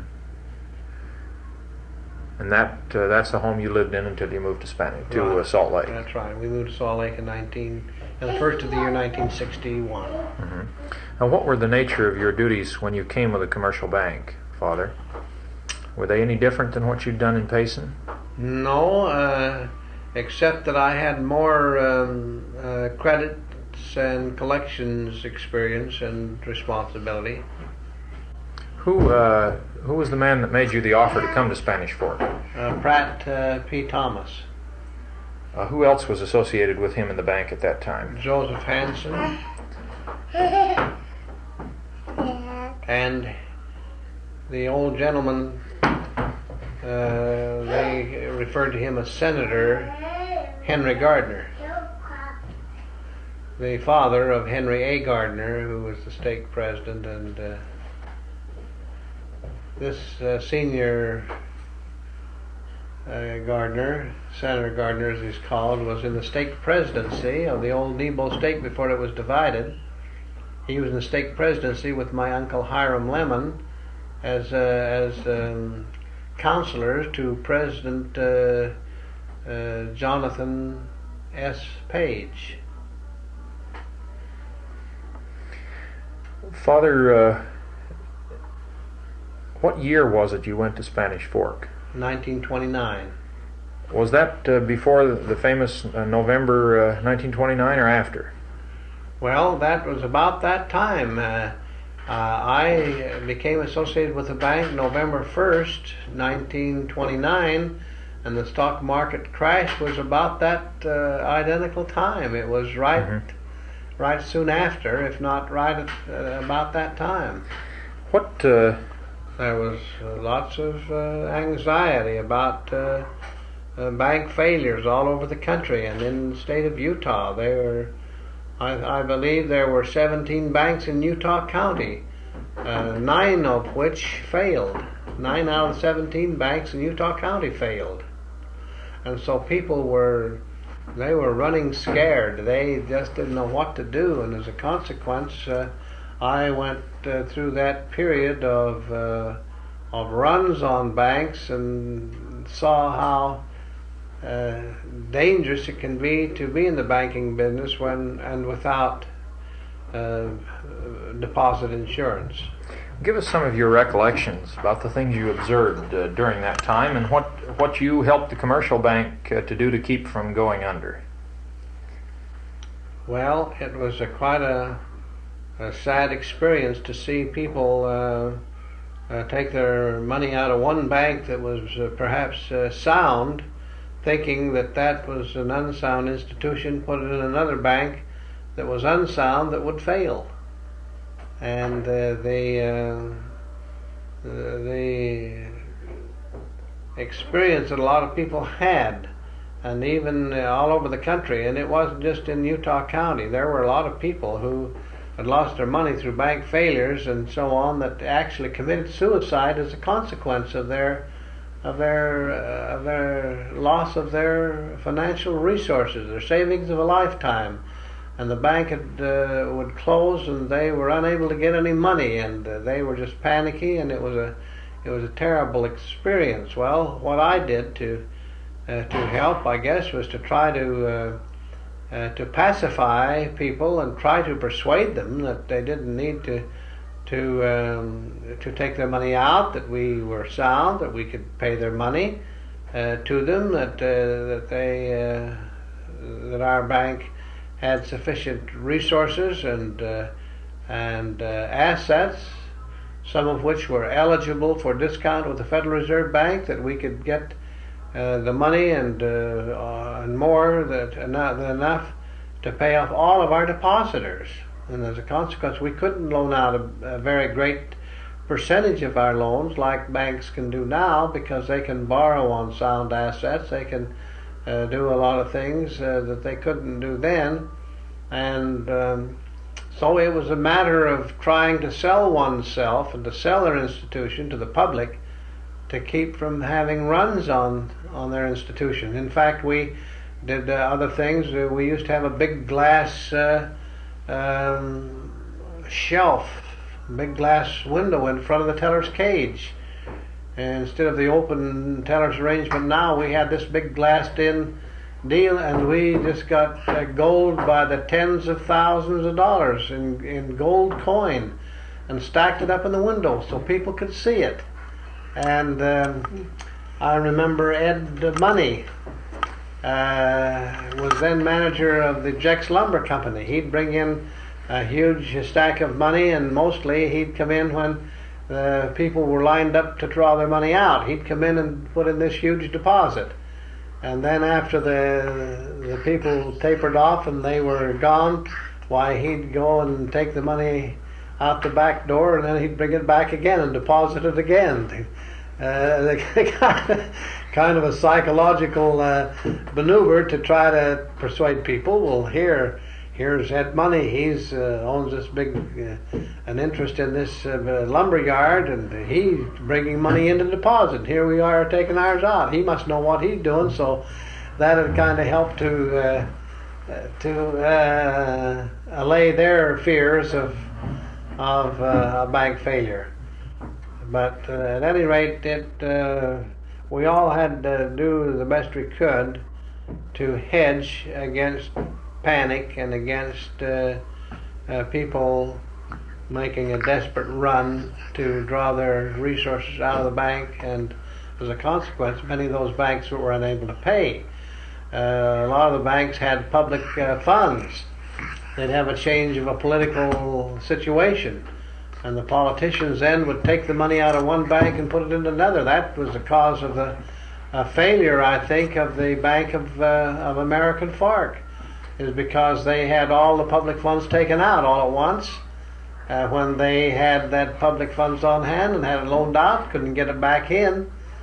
And as a consequence, those were troublous times. And then we meet and try to figure out, we even tried to figure out a deal whereby we'd issue scrip to depositors. We tried to save several of the institutions that were faced with insolvency by meeting jointly in the Utah Bankers Association. I was an officer and became president of the Utah Bankers Association, and we tried to figure out ways to save the day for some of those institutions, but without success. But then when the Roosevelt administration came along, and the bank deposit insurance was incorporated into law, why that kind of helped people to put their fears aside, because they felt like that, at least to the extent of the deposit insurance coverage, why they could leave that much with the bank without fear and without trembling and without feeling they had to be watching and waiting and wondering whether they could leave any with safety. Father, did you have any part in setting some of your brothers up in business during this time? Well, after my father died in 1929, he died in July of 1929, just before I left to go over to Spanish Fork, I felt a responsibility to take the leadership in our own family to help my brothers. And so we, as a family group, assessed ourselves to send each of our brothers on missions. And when they got back from missions, Douglas didn't go on a mission. He spent his time and his resources to help the other brothers, and Blanchard did too. But we sent Quayle, and we sent Sheldon, we sent Paul,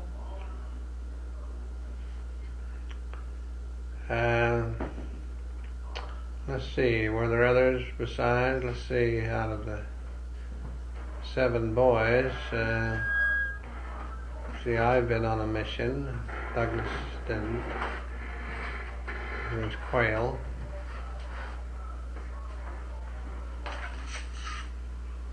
Let's see, the 3 that didn't would be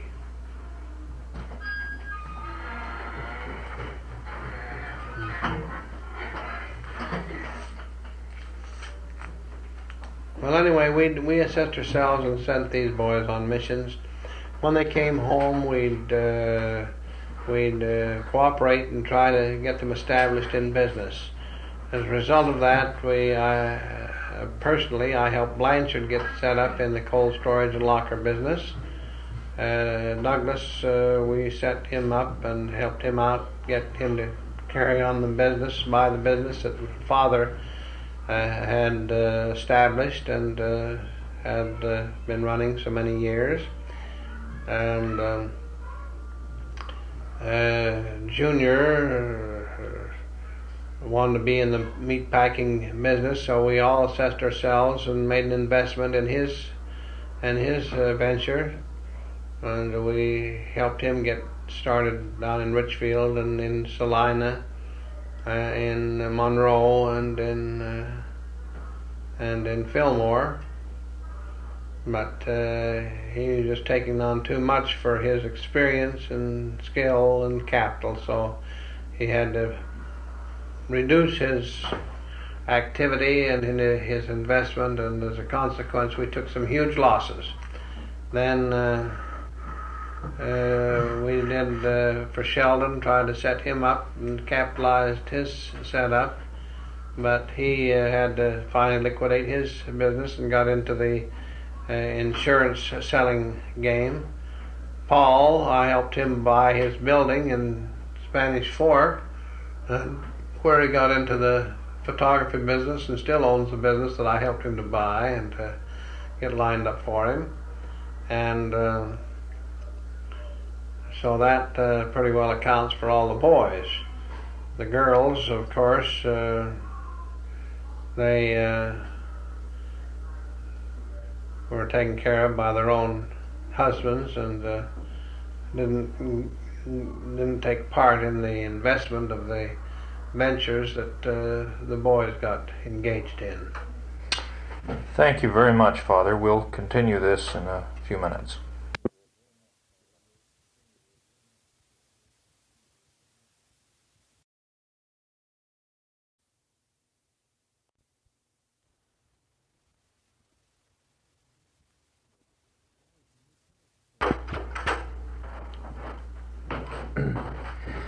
Father, can you tell us some of the jobs that you held in the church during this period that we've talked about?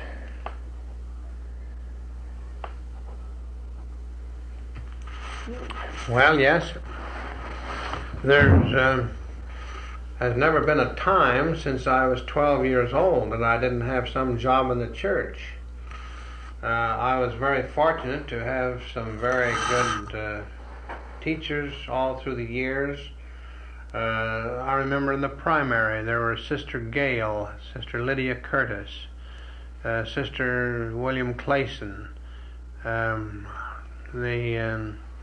very faithful sisters, and many others who had an influence on my life through the years. These ladies were always on the job, and we were encouraged. I had a very fine friendship with Oliver Clayson, whose mother was very devout in religion, and whom I said was a son of William Clayson, the grandson of the author of these various the music to all of these hymns, the wording and poems of which were composed by J.L. Townsend, and I knew J.L. Townsend very well. A very aristocratic sort of a person, and I remember very well, even now, the sermon that he gave at the funeral services of my Uncle Joseph Douglas, who was a son of Grandfather Douglas and a brother of my grandmother Dixon. But Brother Townsend gave such a wonderful sermon explaining then the philosophy of the church and how he considered this as a mere stage in education of one step in our eternal plan of salvation, that we couldn't go on to perfection without the experience and training that this earth life gives us. And it's just like attending a course of classes in a university.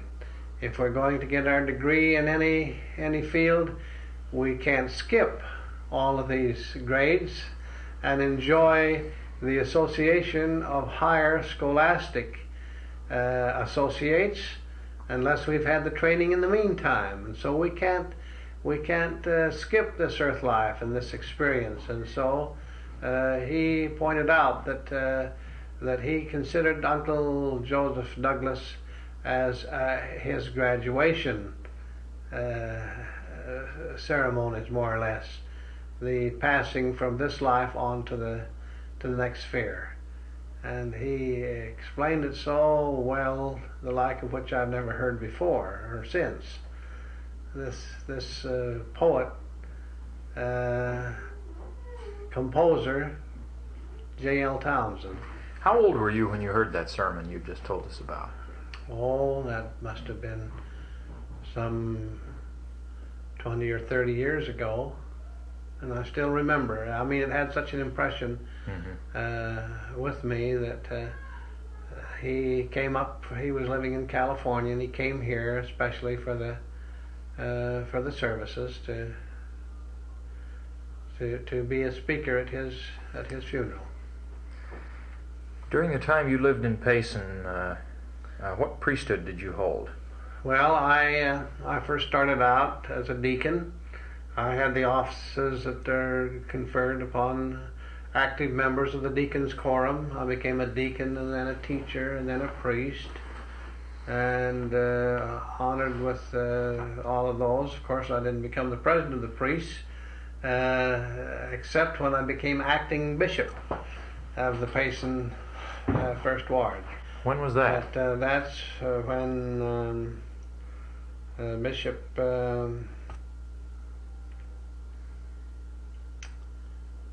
when was it?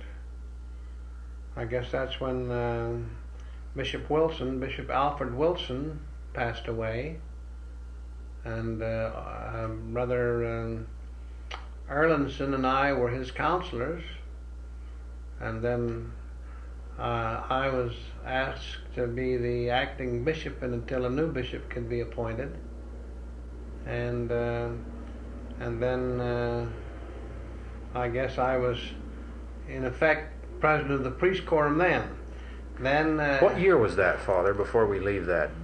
Was that after you were married? Oh, yes. And while you were living in Payson? Yes. So that's before and then I noticed that I was ordained high priest in 1927 by Elder Orson F. Whitney. that's when I became a bishop's counselor to Bishop Alfred Wilson. So I was a bishop's counselor there then, and from 1927 till I left to go to Spanish Fork in 1929. So it was about 2.5 years that I was a bishop's counselor, and then a short time as acting bishop until the new bishop was appointed. What did you do in the church in Spanish Fork? Well, in Payson, maybe before we leave that, as soon as I got back from my mission, I was selected by Brother Wayland Whiteman to be his counselor in the YMMIA stake presidency. And then that was reorganized again, and he, I think, was made a member of the stake presidency. And I was selected then by Brother John Taylor to become a counselor in the Sunday school stake presidency. So that I've held the position of stake board member and counselor in both the Sunday school presidency and the MIA, the YMMIA stake presidency. And then in the priesthood, while in Payson, of course, as a high priest, by reason of my membership in the bishopric, so that let's see, what other offices in Payson.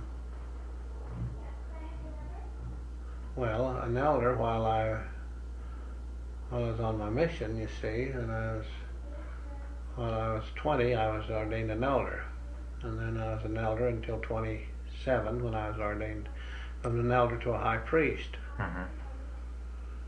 So I never served as a 70 because of that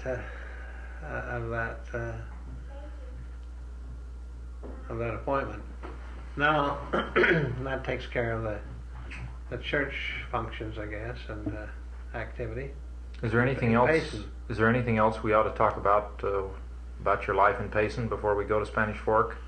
Well, I don't know, unless I can say that I always was surrounded by a crowd of good horses. My father was quite a fancier of horses, and from the time I was in the beginner's grade, I remember the old roan horse. He got an old tame, old lazy gray roan horse that I used to sway back. That he thought perhaps I'd outgrown it, but I loved that old pony, and somehow it got away and I couldn't find it.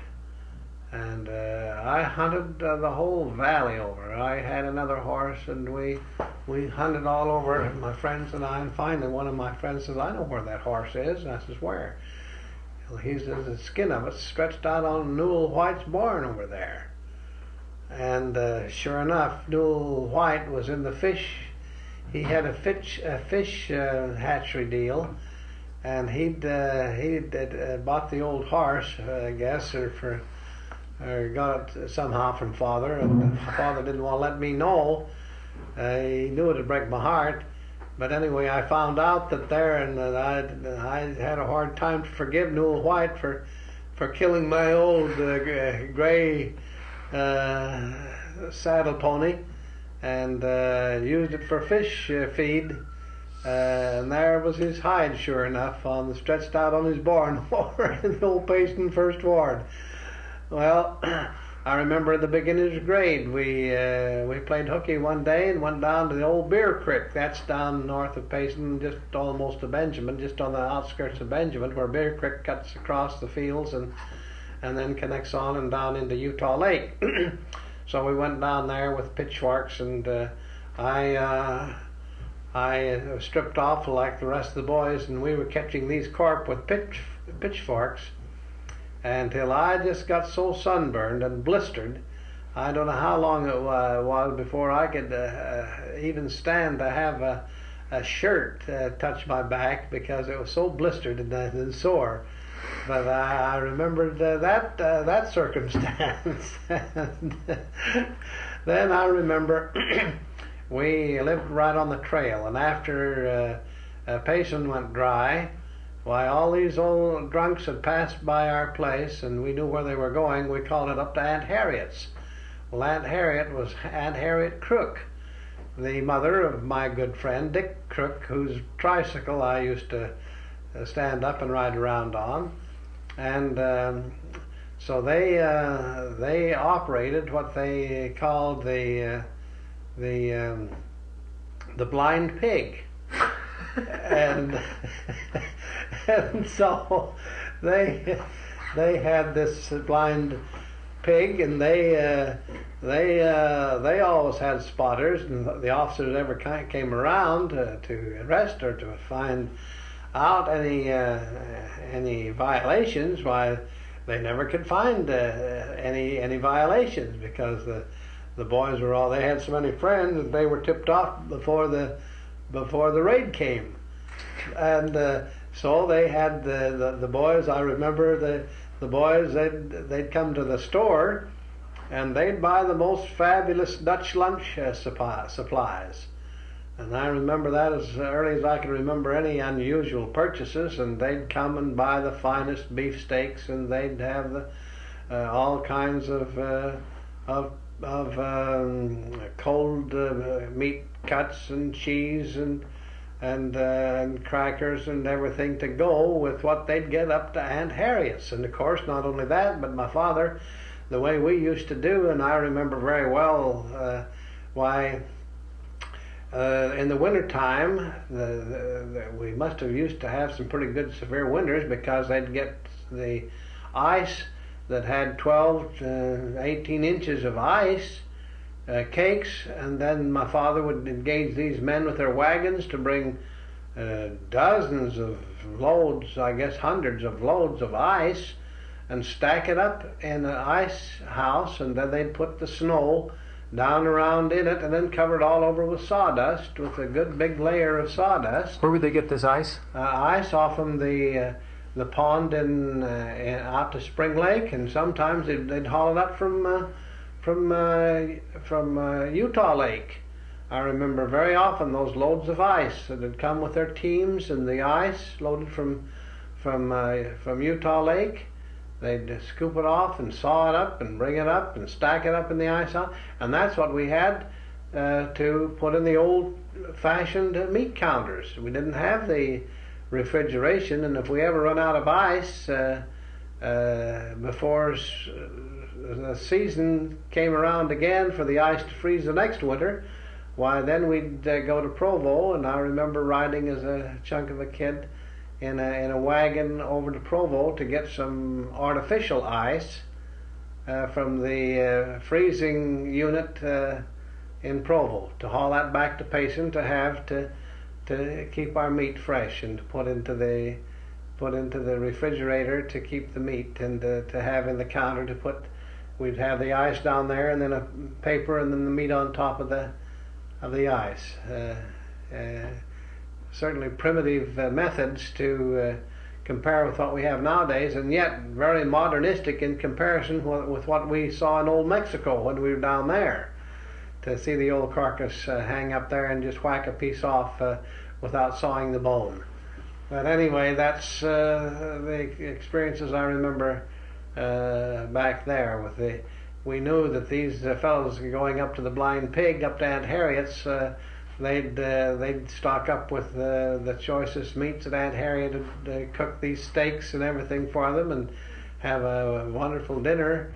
But she'd always have the other constituents to go with it, including the ice that they'd get from us from the ice house. And of course my father was quite generous. He let us have the money for whatever ice was sold, as long as we'd keep the ice covered up and the sawdust put back after we took out a chunk of ice and sold it to these various people for the making of ice cream and whatever else they wanted to use it for. When you say he'd let you have the money, you mean you and your brothers and Yes, sisters? That's right. That's where you got your pocket money? Right.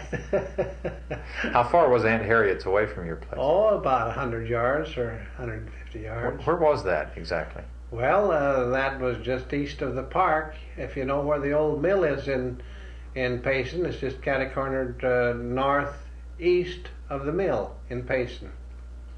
I know where that is. From our home, it's just to the corner east and then block south. Where did she keep the blind pig? Was it in her basement or the house or out back? Or? Well, they had a shed out to the back, and then she'd have it supplied, but she'd shift it around from place to place, and then she had the regular run from Eureka. You see, Eureka wasn't dry. Eureka didn't go dry until the state went dry. I guess that was what, in 1918 or 19, or 17 or 18. I guess it was after the state went dry. I don't know. Quite a bit, maybe 8 or 10 years after Payson went dry. But anyway, they'd get their haul of liquor, whiskey and beer from Eureka. So a lot of these trucks would come to the store and get a lot of their vegetables and supplies and meat and veal and haul to the Eureka. They'd come back with their wagons full of beer and whiskey and things from the places in Eureka that they weren't under prohibition. It was under the Volstead Act that allowed local option. Mm-hmm. Now, Father, are there any other recollections of life in Payson that we ought to record before we talk about Spanish Fork? I remember one time I remember I lost the keys to the house, and my mother was awfully concerned about it, and so was I. I was just frantic because I'd lost the keys to the house, and Mother says, "Well, you go make it a matter of prayer." And so I was just a youngster, just a little squirt of a kid, and so she says, "You go make it a matter of prayer." And so after this prayer that I gave, I went and just as if I walked right to where they were and picked them up, and so I was able to bear my testimony very often as to how I was able to find the keys after prayer. And Mother encouraged that sort of thing, to develop testimonies and to express them and ourselves, and took part in all these primary activities. I can even remember now some of the songs that we had and the activities. Mrs. Clayson would always give us extra time to try to teach us these songs and little verses that went with it from the time we were knee high, so that the teachers I had in primary and the teachers that I had in school, I can think back now and remember what a great influence they had on my life. Incidentally, when I tried to remember the name of that man who was our teacher in the 6th grade, it was R.A. Porter. And you might be interested in this, that he had been a plaintiff attorney for Davis in Salem, where they had a kind of a feud over a water right, and between the brothers, the Davis brothers in Salem. And so this Davis went into Porter's office and beat up on him terribly, and soon after that Porter died. Now, whether it was a result of his being beat up by this client, or not a client, but the defendant of one of the cases that Porter was prosecuting, I don't know. But he was my teacher in the 6th grade. Then he devoted his future to the study of law, passed the bar examination, and became a practicing attorney in and around Payson. Any further recollections we ought to record? Well, there for a while, my father thought and did kind of devote his Sundays to, he thought that was the day that he should crell the beef and do the things on the outside. But my mother persuaded him that that was the Sabbath, and that he ought to devote that for his church and his family, and that's what he did. He was then later appointed as superintendent of the First Ward Sunday School, and he did a marvelous job of it, and was there for many years. He had always had the First Ward Sunday School well financed. They never had they never lacked for song books or any of the things that they needed. For example, for Mother's Day, they always had fine gifts of flowers or books or whatever. My father did a wonderful job of management of the Sunday school, over which he presided as superintendent. And so, but I know if he hadn't had the kind of a companion that he had, if my mother hadn't been as devoted and patient and anxious to live up to the commandments and standards of the church, he could easily have fallen by the wayside, so to speak. Maybe that is the right term, but at least he could have been less active, much less active than he was. Mm-hmm. And it was a wonderful thing too for him to be as active as he was, as superintendent of the Sunday school, and and then he never, no matter how busy we were in the store, he always would say, well, this is the evening for priesthood. And even though he may not always attend himself, he would give time out for his boys to attend their scout.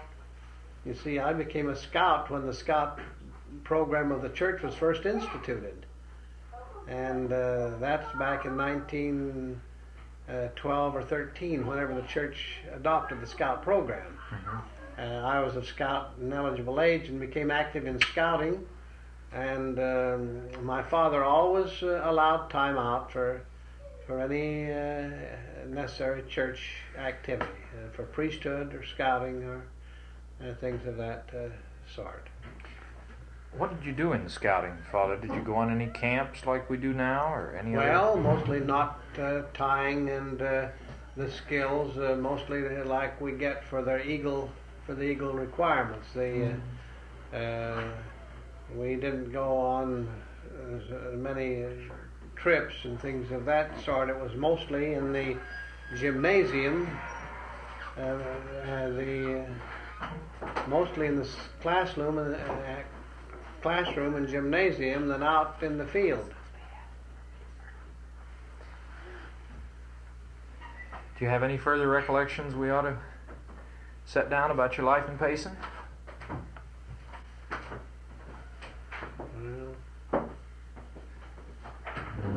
I guess one thing I ought to record here is since we see a lot of these boys and so many accidents on the highway with motorcycles, I not only had these wild horses, and the mayor of the city said to my father one time, "That boy of yours is going to get killed if you don't quit riding that horse so fast up and down the streets of Payson, back and forth from your place to the pastures and the fields."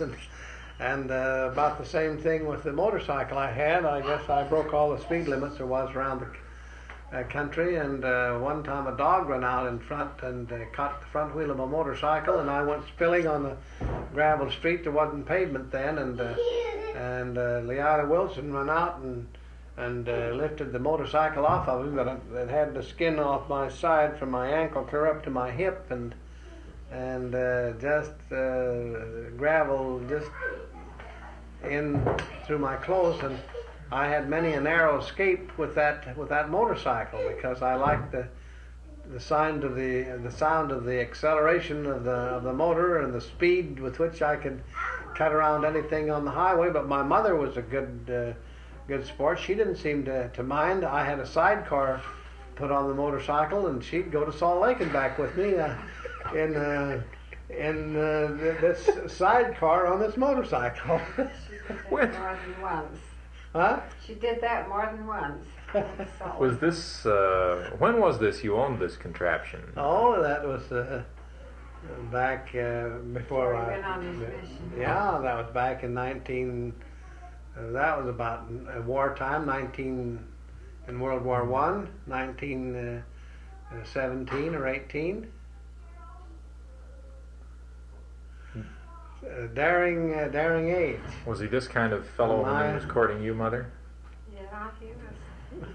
Then my father always, when we'd go out, one thing I remember, Father, we'd get the finest steaks. He usually get top sirloins, nice and thick, and he was an expert at cooking a steak.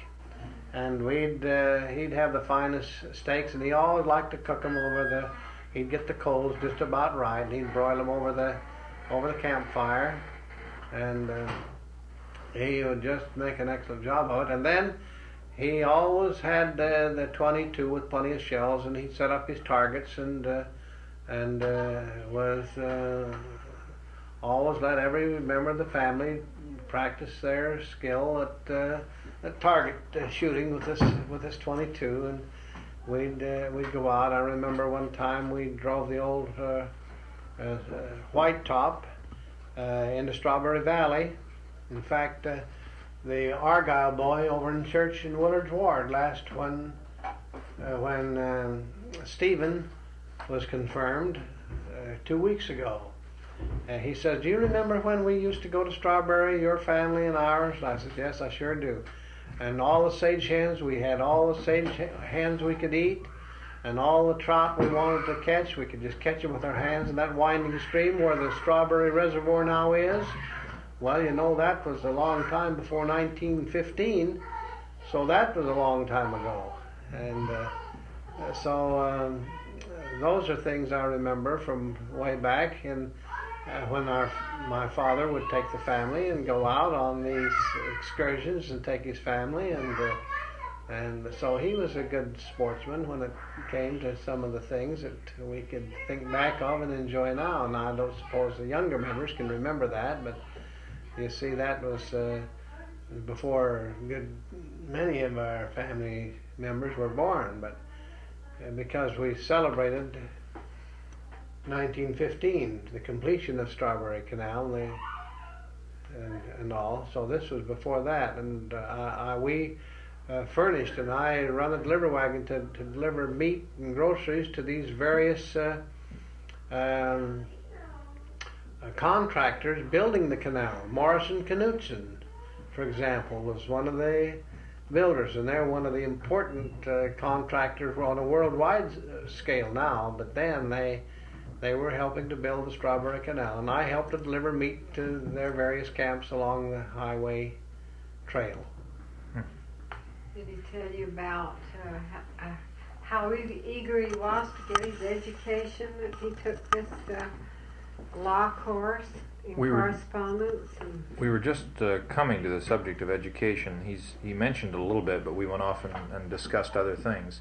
I was just on the point of asking Father, after he'd summarized some of his church positions in Payson, to tell me about what he did in the church in Spanish Fork, and then we'll go to the education and talk about that. Why don't you tell us about your church experience and positions in Spanish Fork? The first Father? thing, I was invited to become a member of the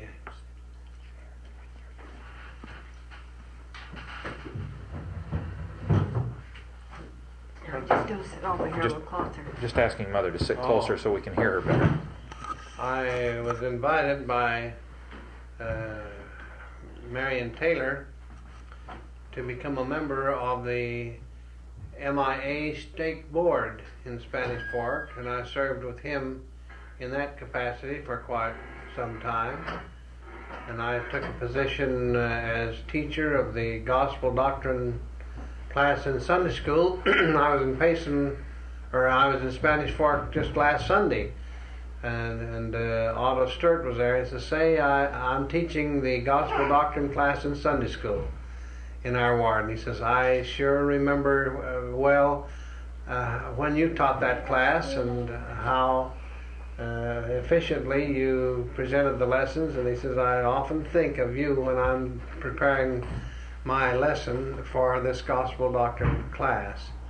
So I did teach that for quite a few years, and then I was appointed as a member of the High Council, served in that capacity in the stake before it was divided for some 17 years. When were you appointed, Father? Well, let's see. Subtract 17 from 55. 1938. No, 55. You weren't released in 55, were you? All right, you tell him then. Oh, I don't know. All right, I say it was 55, and I served 17 years for more than that. So it was from 38 to 55. He was called in and asked to be bishop of the ward in between. Well, but I didn't serve as bishop. My health wouldn't permit it at that time. But there's no use in putting that on record. No, but when. What, as long as you mentioned your health, Father, tell us something of your health during the time that you lived in Spanish Fork. Well, I had good health until about 19. When we go down to. When Portia was born, 16 years.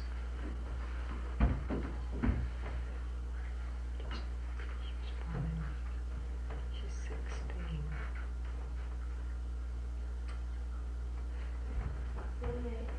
48. 48. About 1948. I had excellent health until then. Until I got kind of a chronic bronchitis.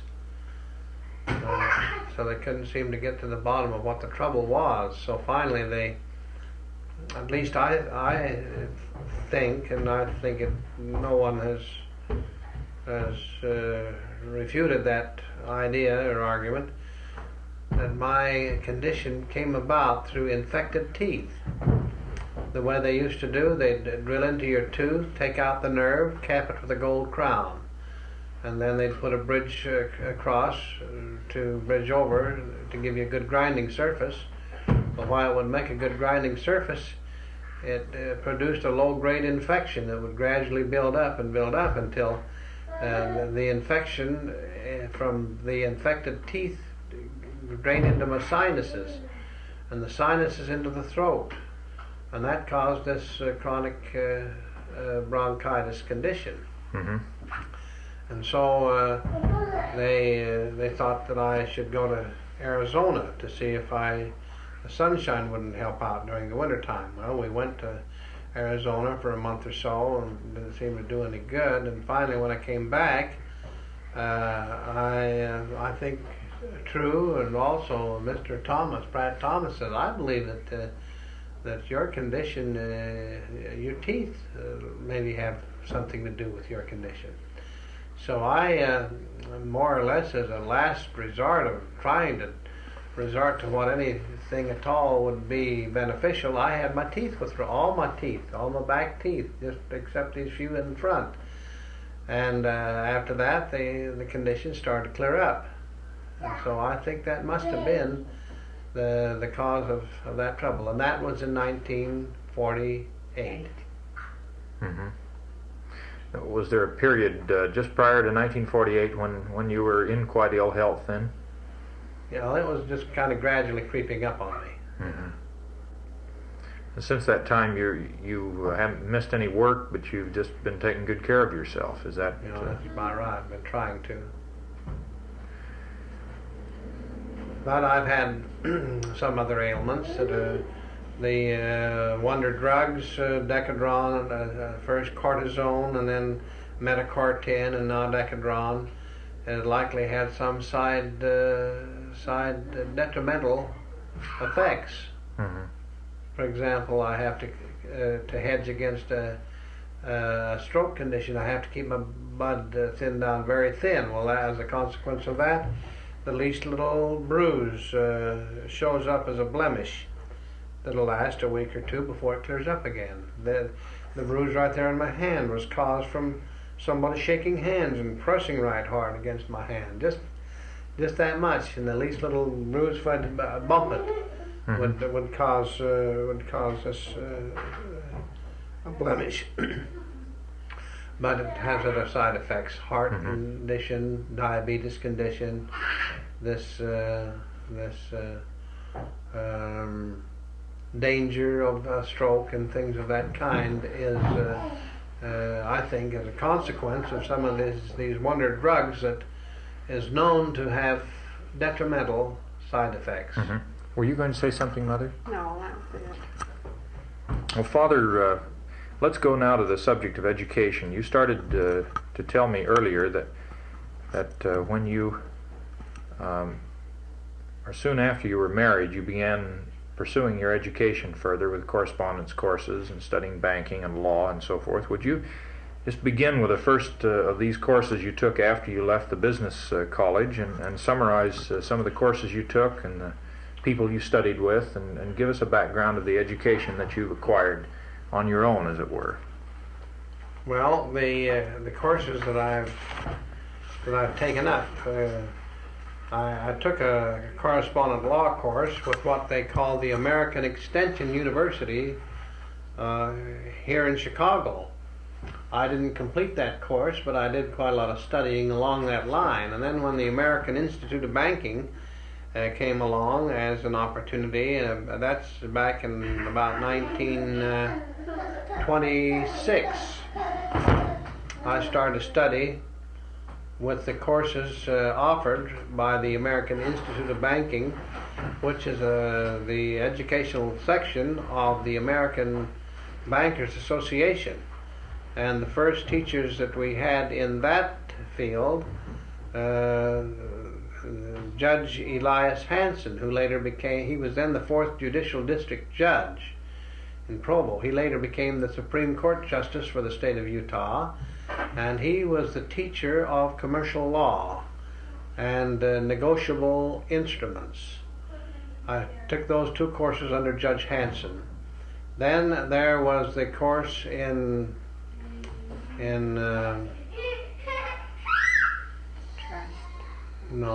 before I had trust, I finished my course in trust banking first in 1932, but I'd had several courses before that. But at any rate, one of the instructors along the field of legal matters pertaining to banking was under Judge Watkins, who later became Senator Watkins and now retired from the Senate. Then we had Dean Clark.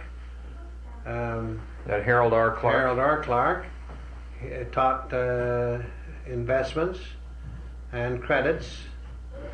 Had those two courses under Dean Clark. Who was the sponsor of the school that Dean Clark and Judge Watkins taught in?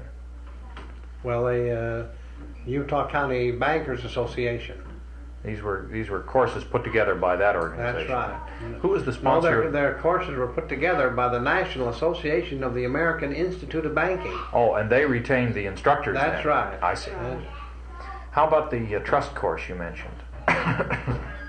That was a course, I believe, taught by Judge Watkins. Came to Salt Lake. You came to Salt Lake. No, that was in some courses. I know. I came to Salt Lake and took the course in bank administration, bank management, and that was taught by Wendell Smoot. Do you remember when that was, Father? Well, that must have been in I guess that was in 1933 or 4. During what period were you taking these courses you've been telling us about? Approximately what period? In the evening. Oh, but I mean, what years? Oh, in the years between 1926 and 1936, about 10 years. I had about 10 different courses in the American Institute of Banking in those years in between. Were there any other organizations you studied under or through than the American Institute of Banking? Well, the American Extension University School You mentioned that. of. Were there any others? Well, let's see. What else did we have?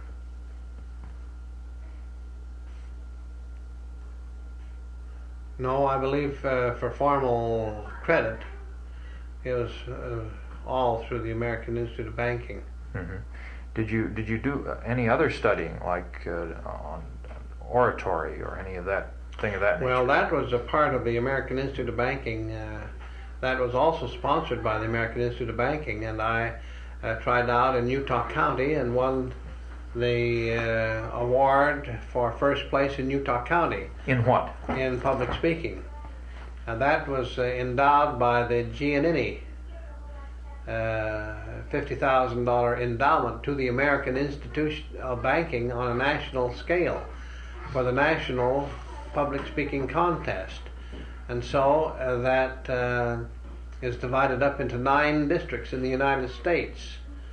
First, on the local basis, I won the local. Then I went to the state basis and won the state of Utah. Then I went to Denver and went out over the 7 states in this district.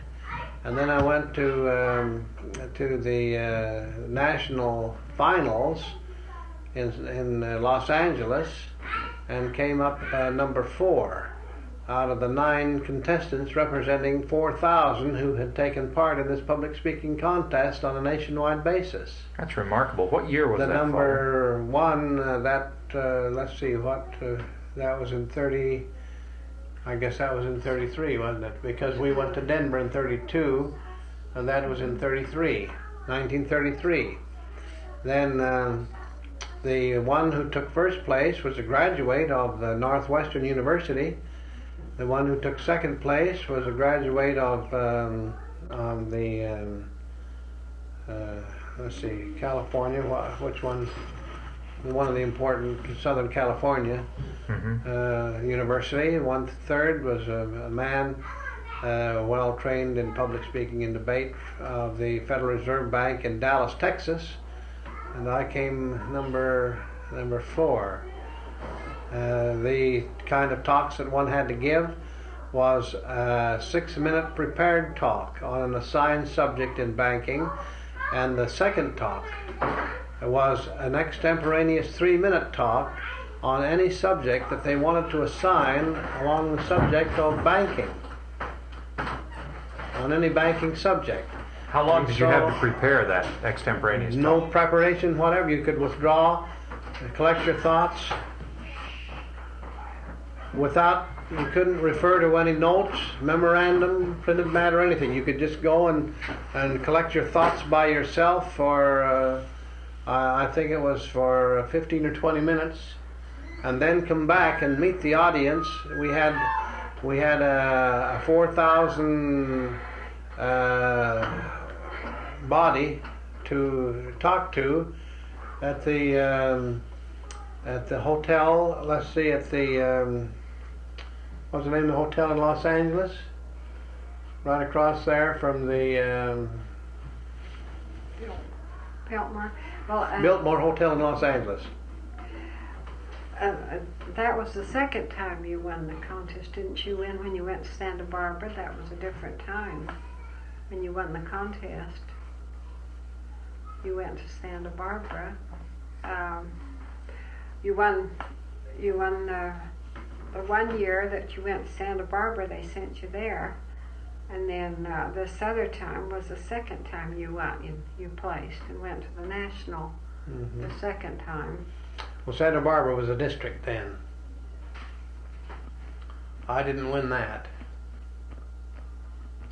I know. You didn't. I competed, yes, but I didn't win. You won twice, 2 different contests, and was sent to 2 different Yeah, I won the state of Utah and went to the district finals in Santa Barbara, California, at which I didn't win. But the next time I won the state, the district. I won the local, the state, the district, and then on to the national finals. But I say that's 2 different times that you went to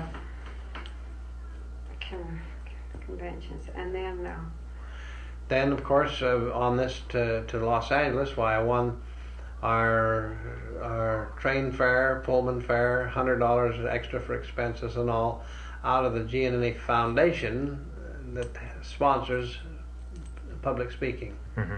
Did Mother go For down with banking. you at that time? Yes. That must have been the year the twins were Went, born. both times. Well, let's see then. If that is, then that isn't the year that we went, because They were born in 33.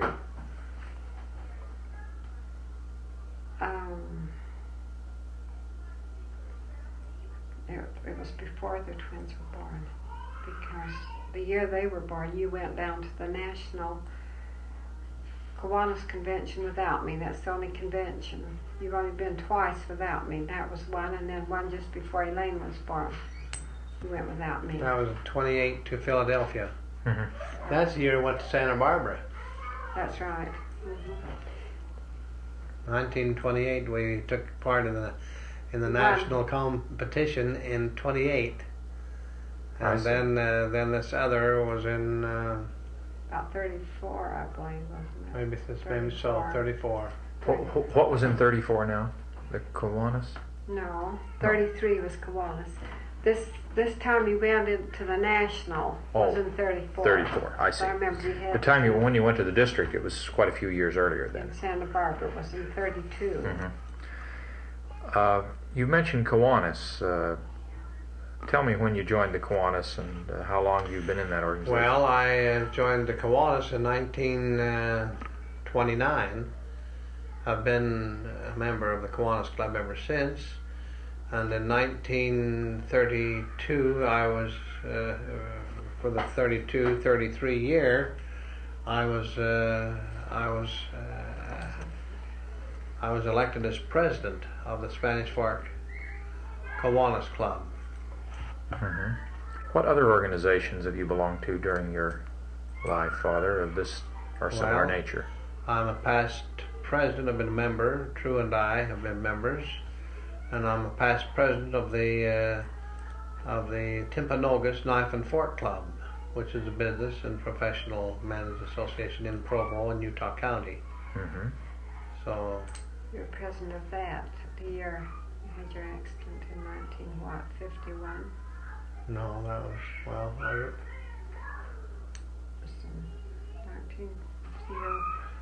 no, that's the year that I was president, outgoing president of the. That was in 54. You've been you're president of the. That was in 53 then. That's right. President of Knife and Fork in 53, and president of the Utah Bankers Association. In 53 and 4. 53 the same year. Mm-hmm. President of the Utah Mortgage Bankers Association. I guess I'm the only one that ever, at least that's what Frederick Champ says, well, you're the only man in the history of Utah banking that ever held the presidency of these two associations simultaneously. Of the Utah Mortgage Bankers Association and also the Utah Bankers Association at the same year, from January until June. Mm-hmm.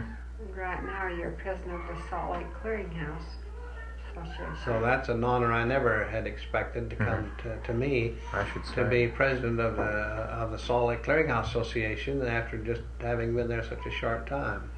Mm-hmm. Well, that's a remarkable number of honors that you've received in every organization you belong to. I think you said something to me about that once. Yeah, I guess Everything but the church. I've been a president of every organization that I've been a member of except the church. Afraid you'll never make that one, Dad. Well, one of your old missionary companions may. Yeah, that's right. Harold B. Lee. Oh, yeah. He was mentioning that earlier. Well, Father, is there anything else in the education area that you ought to mention? Well, I've had all of these courses in banking, everything that the American Institute of Banking has offered in the way of educational opportunities and advancement, including it then was considered an extracurricular activity. Public speaking was, but I felt the need. All of my life, the fact that I didn't have the opportunity for formal education was always eager for education, and my mother, having been a school teacher, was anxious to make educational opportunities available for her children. She encouraged home study and always kept her house filled with good books and available material that one could take advantage of home study as much as we had time and energy to do. Father, during the time that you and Mother have been married, you've been very thrifty, as you explained to us earlier. What are some of the ways that you saved money, and how did you go about it? Just spend less than you earned. What did you do with the surplus? Well, we usually invested it in first investments we made that I think were quite successful, and I think was a good plan, was to have this monthly savings and loan, because that we'd compel ourselves to save first.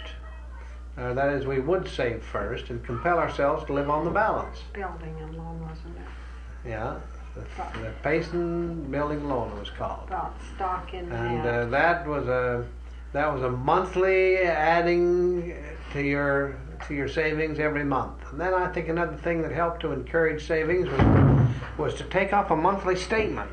It wasn't much of a trick. And then you can see, you've got a visual picture of what you're doing as you go along. You can, we don't take time for that now, but then we just took time to take off a monthly balance sheet of just how much we were saving. If it's only a few dollars, we just want to be sure we weren't going behind, that our investments were holding up, that we're just gradually getting a little bit ahead, no matter how little it was a gain in the right direction. Did you, excuse me. So with these extra income that we had from True's income, we could live on that sometimes, almost entirely. And then with what we had from my salary, we could pay off our home, we could build up these other investments, and the only way one can get ahead is to have this additional income that you don't have to have for living expenses. Kept books for other firms too, a lot of. Yes. That's something you didn't mention. You mentioned Yes, well, I kept books for Ben Rowe and made out his income tax reports, and I made Mercantile store. I made income tax reports for a lot of the farmers and a lot of people on these simple tax returns that I don't even attempt to do now. I don't even, as you know, I don't even make out my own returns anymore. But in those days, it was a very simple matter to make out these income tax reports and then to do the bookkeeping for individuals and businesses. So and all these side issues, we used to burn plenty of midnight oil to get all these things done. But you studied law after we were married quite a while with you and Bishop Wilson. Oh yeah, I forgot to mention that. We met together so many evenings every week. Well, we'd meet every morning an hour before we right. work. We'd go down to his office. He was the secretary, executive secretary of the Strawberry Highline Canal Company, and we'd go down to his office and study together for an hour every morning. He was the bishop and I was his counselor, and we didn't have any time in the evenings to study, but we could study. We'd go to his office an hour early every morning and study an hour every morning. Mm-hmm. And discuss some of these practical cases he'd run into and I'd run into. And these are this was during the time you were studying with the American Extension University. No. Or is that? No, he even took some courses with AIB under Judge Hanson. He was taking this extension course before we were married even. He used to send them up to me to type for him. And he got that course when he first came back. That from his American mission. Extension School of Law. And he studied that, and then after we were married, he started taking these evening courses in the banking field because he was in the bank, and started studying with Wilson. He was really studying practical law then. Wilson was working on his law degree too, and they'd go down there and study. But he just got, and then he finally got so involved, and then he became city treasurer. Did he tell you? Yes. And I had to keep all those books on the side besides holding down his own job at the bank. But he just, and it was in the bishopric, and he just couldn't seem to get it in to complete that course. When did you buy your first bank stock, Father? Oh, as soon as I right after I got in the bank, 1924, I guess. Did you buy stock in the Payson bank then? Did you hang on to that stock when you moved over to Spanish, or did you sell? The bank failed. You had Double to pay double liability. Double liability. Had to on pay that. for that twice and still didn't own the stock. That's right. Do you remember the law of double liability sure. for bank stock? Sure. Well, What year did that bank fail? Do you remember? Yes. Let's see. I went over there in 29. It failed right after that. It failed to open up. And About 1930, during Depression. Well, now, in the early 1930s. after that experience, did you buy any bank stock anyplace else? Oh, yes. Yes, I bought all the, as soon as I went over to, in 29, I bought all the stock that I could buy. Mr. Thomas loaned me money to buy some stock in the commercial bank of Spanish Fork. I says, well, let me give you my note for it. Oh, no, he said, just you pay me when you can. Didn't even take my note or anything for it, and so I paid it right off in a hurry. And then just as fast as stock became available and I had an opportunity, I'd borrow money to buy the stock as soon as it became available. And just kept buying all that I could buy and all that I could borrow to buy. What were you making any other investments at this time, or were you putting all your money in bank stock? When we started to take courses in investments with under Dean Clark, why we thought we'd just well make it practical as well as theoretical. And so I started to play the stock market a little bit on stocks, but I didn't do well at that because you see the stock hit the toboggan and down the drain went some savings there, so that discouraged me from playing the stock market. And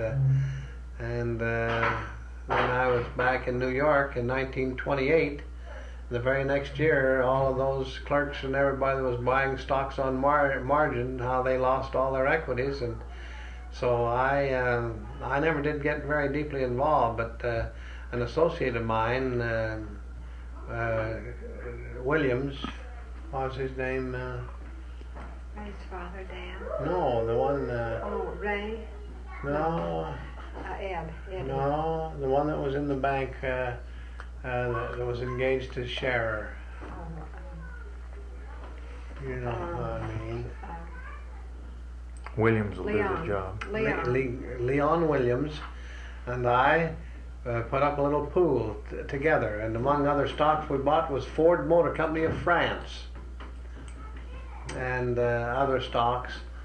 But we didn't do well on stocks. We just lost margins, so I sold out and took my loss and decided I'd put my investment into something that I understood and that I helped to take part of the management of and that I had a closer contact with. And as a consequence, I just wanted to know more about what I was investing in than to just do it on a hunch or a tip or no knowledge at all of the market. So I haven't played the stock market. I felt like I wasn't well enough informed, and so about the only stocks I bought have been bank stock. in the bank that I've been helping to take part